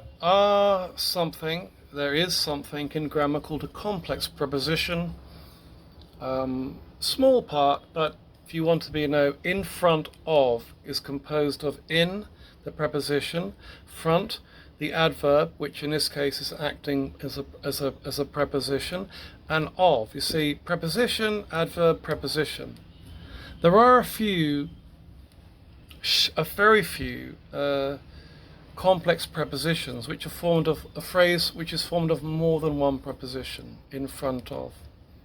Simple preposition is a single term. Simple preposition, at, is one word, okay? Complex is more than one.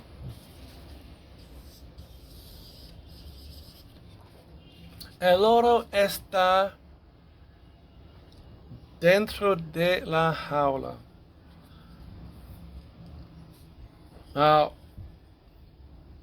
all these words I've been saying, encima de, al lado de, fuera de, debajo de, dentro de, in Spanish they're common and we call them an improper preposition because it's more than one word. So in Spanish, they call them improper prepositions because of this. It's this.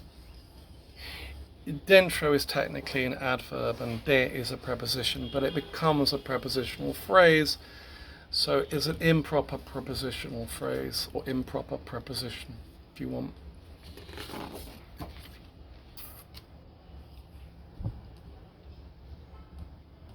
Loro está dentro de la jaula. Yeah, when you have an object, i.e. a noun object, inside the cage is the noun object. When you have a noun object, you have to put de afterwards.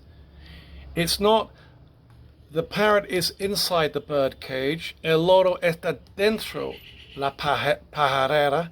You have to say de, you have to say el loro está dentro de la pajarera, porque de is the connector preposition which allows this term to be joined to an object.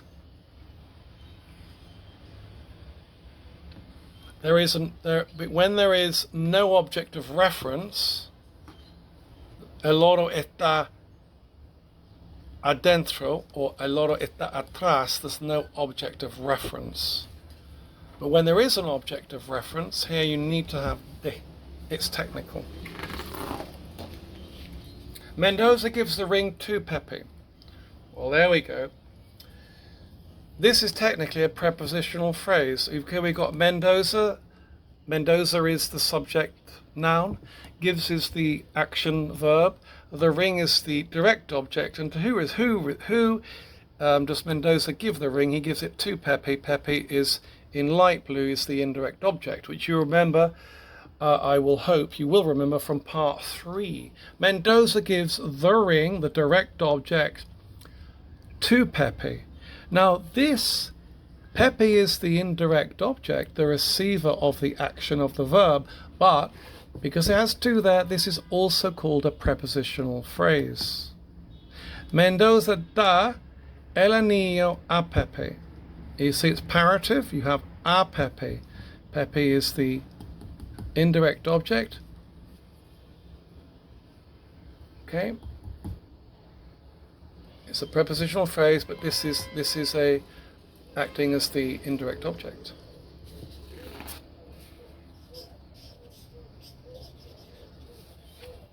Prepositional phrases perform a function. Prepositional phrases act as something. As I've explained, they act adverbially or adjectively. That parrot is in. That is a parrot rather in a cage. Because it's adjacent to the term parrot, it's describing the parrot.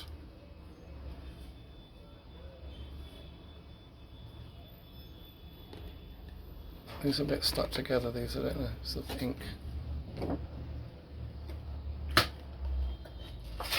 Okay, it's not so bad.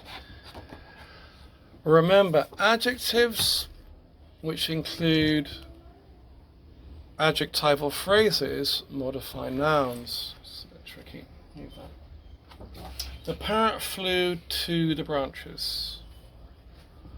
We answer, where did the parrot fly to? He flew to the branches. So this prepositional phrase, to the branches, is modifying where he flew to. And so this prepositional phrase we will say is acting adverbially. Jorge saw the parrot with a mango. Well, with a mango is beside the noun parrot, and it's identifying the parrot, and so this is a prepositional phrase acting adjectively, because it's describing the parrot, whereas this is describing where the parrot flew to. You see, so prepositional phrases can be acting either one way or the other. Spanish prepositions. Prepositions do not translate across English and to Spanish. They're often skewed. So when I say skewed, I mean that you have to find an alternative word to translate an equivalent word in English. I use the word skewed. The parrot flew outside. The parrot flew outside the cage. We've added the word de here. We've added the preposition there. In English, we can say the parrot flew outside the cage, but in Spanish, they've added de. The parrot flew outside of the cage. Okay. Spanish prepositions and adverbs. Well, this is just a recap. So we've looked at de, hasta, desde, fuera de, delante de, debajo, delante. They're called locative adverbs of place. Fuera de, bajo de. Do you see? Looked at this group here.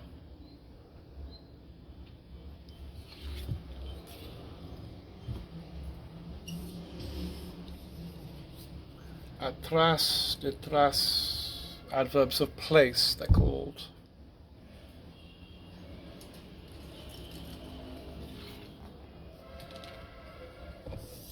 So, just to recap, detrás de has an adverb and a preposition, but in grammar we call this, it's a prepositional phrase, even though it has this adverb detrás here.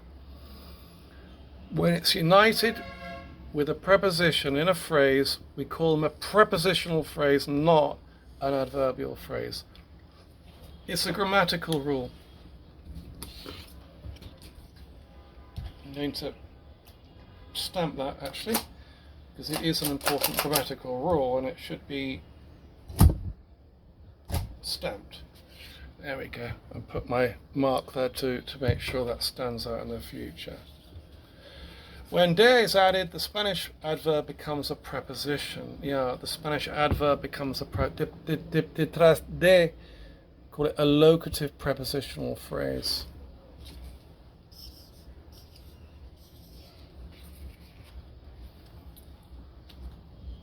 Detrás de, these locative prepositions, okay? I've been through these, I'm not going to. No mires atrás. Atrás is the last word. Ella se sentó in la parte de atrás. She sat down in the back part. Okay. El guía se quedó detrás. The guide stayed behind. But then I say cuidando al grupo, looking after the group. But it's separated by a comma, so we don't. Detrás. El gato estaba detrás del árbol. It was el gato está atrás, but because I've got the object of a preposition, it's detrás del árbol.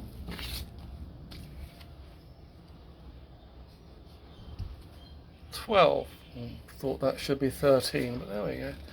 Phrasal verbs. English has phrasal verbs, as mentioned. Spanish doesn't. So when you're translating English or trying to communicate English phrasal expressions, you're not going to find the Spanish equivalent. By a phrasal verb, we mean a verb that's united with a preposition. The cheese has gone off. Gone off is a phrasal verb. It's got a verb and a preposition together forming a syntagma, a unit of meaning. Sandra is going out with Pedro. Going out. Going out is a phrasal verb. Going out is an expression that has a meaning.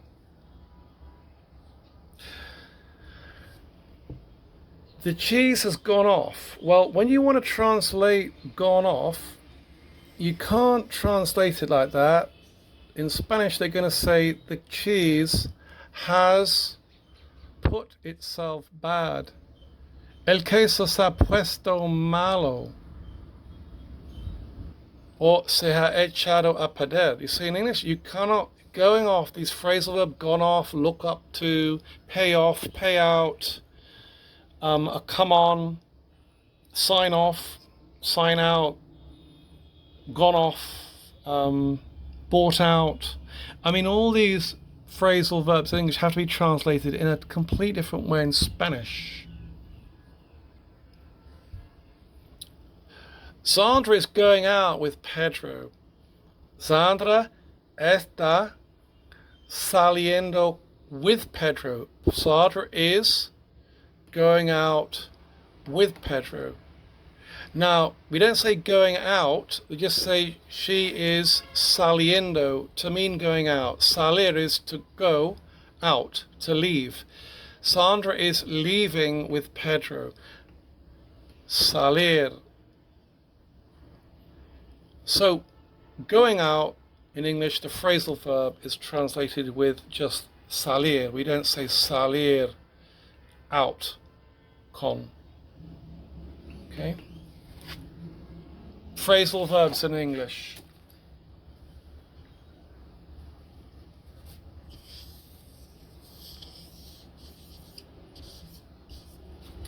So, when we say phrasal verbs, I've given you some more here. These are all in English, of course. Drop out, give up, break down, get up, call off, burn out, pay off, I've used the word, carry on, drop by. The verb is there, and the preposition is here. Together, they're called a phrasal verb. Look up to. So if you want to translate the word look up to, in Spanish you have to use a single verb called admirar. Pay off. The word saldar. I'm rip off. Hey, it was a rip off. I got ripped off by the vendor. Estafar, the verb stafar. Drop off. I'm going to drop off something. The just word dejar. Drop out. Abandonar. See, Spanish doesn't add a preposition. So because they don't add the preposition here, they don't have phrasal verbs. Instead, Spanish will have a single verb to try to translate an English phrasal verb. Phrasal verb is a verb and a preposition, okay?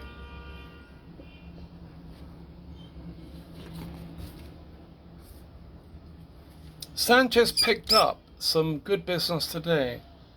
Well, picked up is a phrasal verb. So in Spanish, you're not going to have this. So they're going to say Sanchez consiguió, acquired good clients today. Sanchez consiguió buenos clientes hoy. We cannot directly translate Sanchez picked up some good clients today, because picked up is a phrasal verb unique to the English language, or pretty much, and so you have to take up picked word and translate it with one verb, acquired. Interestingly, in English, when you say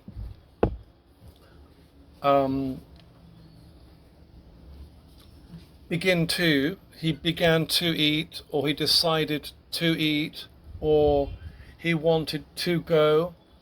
These are not, even though we have the preposition to here, they're not classed as phrasal, because to is considered inherently meaning. It's actually showing direction. So because it's actually showing something, rather than it's like explicit rather than implying something. So if the cheese has gone off, or gone off it's a subjective statement, gone off. Well, where's it gone off? Has it gone off to Paris? Has the cheese gone off to New York? No. It's referring to its state of being. It's called a phrasal verb. But so in English, begin to, go to, decide to, they're not classed as phrasal verbs. Here, the to is deemed to have an inherent meaning, a literal meaning. So they're not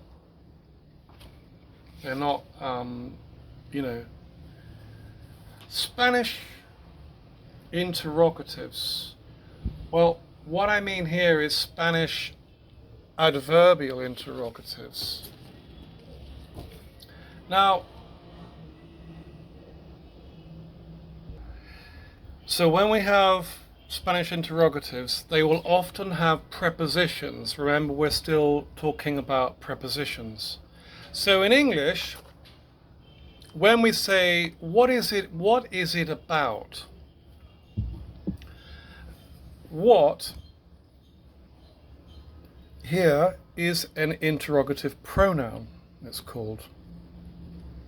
But in Spanish, they will add a preposition of, which literally means of what does it concern itself? ¿De qué se trata?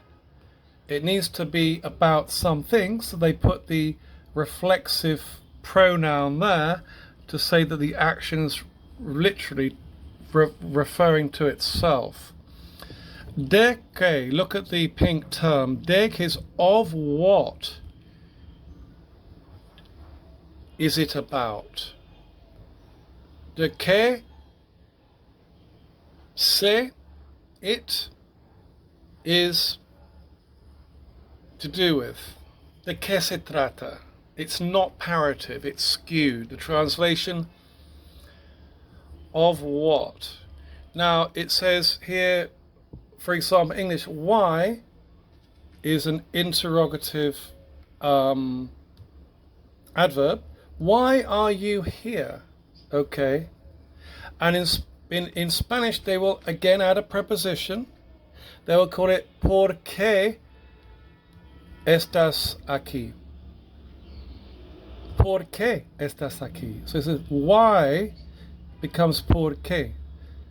Instead of what becomes de que, why becomes porque. It's very important, this. So they've turned an interrogative adverb into an interrogative adverb phrase. ¿Por qué estás aquí is an interrogative adverb phrase. And they will say, because I'm on holiday. Porque estoy on holiday. In English we'll say I'm on holiday. The word for on is en in Spanish, en. But here they've translated on as of. I am of holidays. Basically, I am, of the holiday. It means it concerns the holiday.